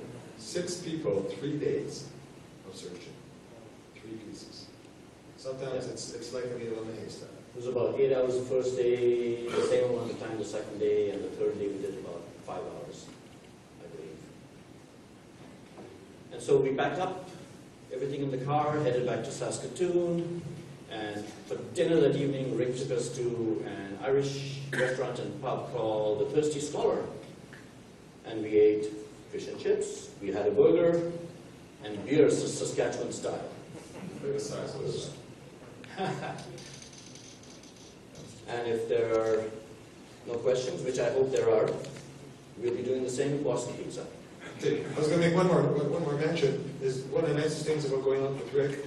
I was so disappointed not to have found anything. We're coming back, so he says, "I've got some samples. I've got some rocks that I'm still selling from my group that I can sell to you." So, yeah, you know, the trip's enough expense. I just bought 2 metal detectors a while before. I've got a couple rocks down that you may want to look at. And so I will bring one of them, and they're just beautiful samples that he had. We'll bring it along so people can compare the old and the new. And then he sold them to me for about half price. Half price. So, you know, when you do good things for others, hopefully the good things come back to you. Yes. Thank you.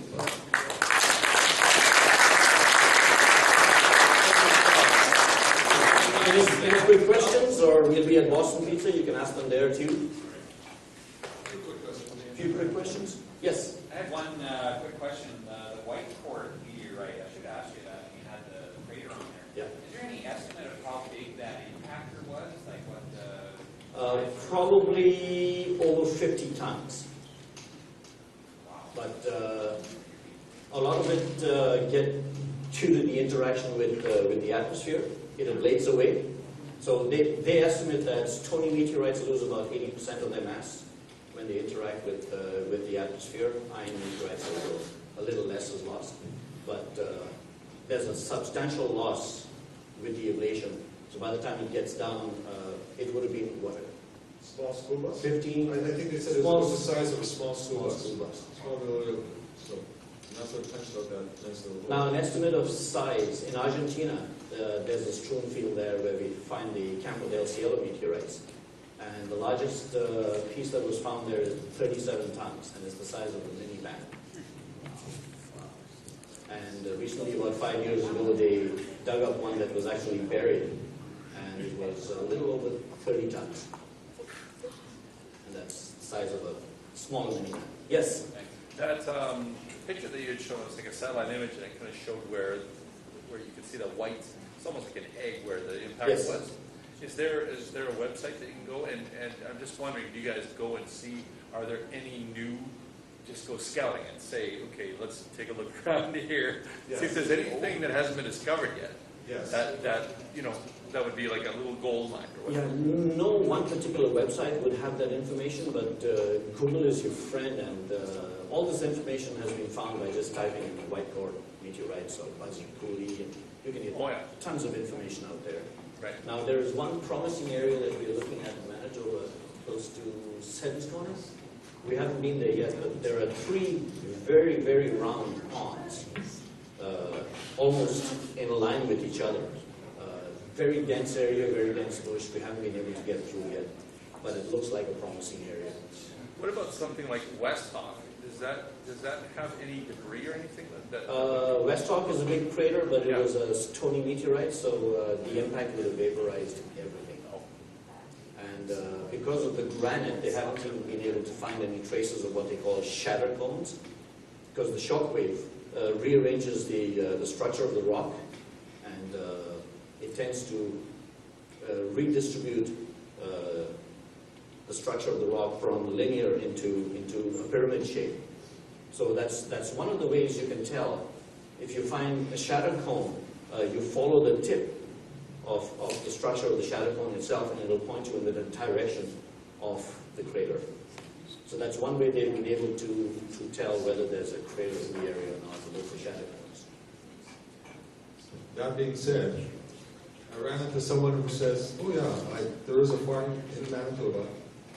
I will not disclose the location of it, but I'm finding out the location of it, where somebody says, yeah, there was a perfectly round hole in that farmer's field for a long time, and they know it occurred at a certain time in the 1930s that appeared. And then I took a look into the newspaper records, and sure enough, in that area in the 1930s, a large meteorite was seen exploding over a particular area. So we're searching. We may find another one. If we do, then we're going to do another talk. Sorry. Any more questions? What are the rules for declining on land? On private land, you find it, you keep it. On private land, it belongs to the landowner. You can hunt only with permission, and then you make a deal with the landowner for however you want to distribute the hunts. But yeah, from land to it's free for the taking. In Canada. In Canada. Any more? Go ahead. I just have one, what the technology of the detection material itself.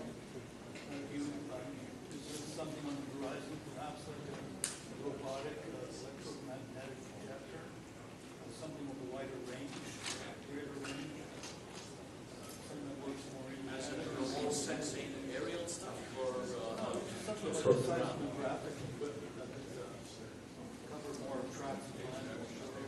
well, the meteorite men have been using detection coils that are literally 8 feet by 6 feet and dragging behind an 8 feet. And they use that to find a major one in Kansas area. They also did. They found a piece which was about That's the Brennan meteorite. It's like 6-7 feet down on the ground, and it was like this size. It was 300 some odd pounds. Yeah, and it's So- pallasite, so that's one of the more expensive types. Yeah, but it was also iron, so they picked that up. But again, they searched the farmer's field quite intensively, back and forth, for days on end.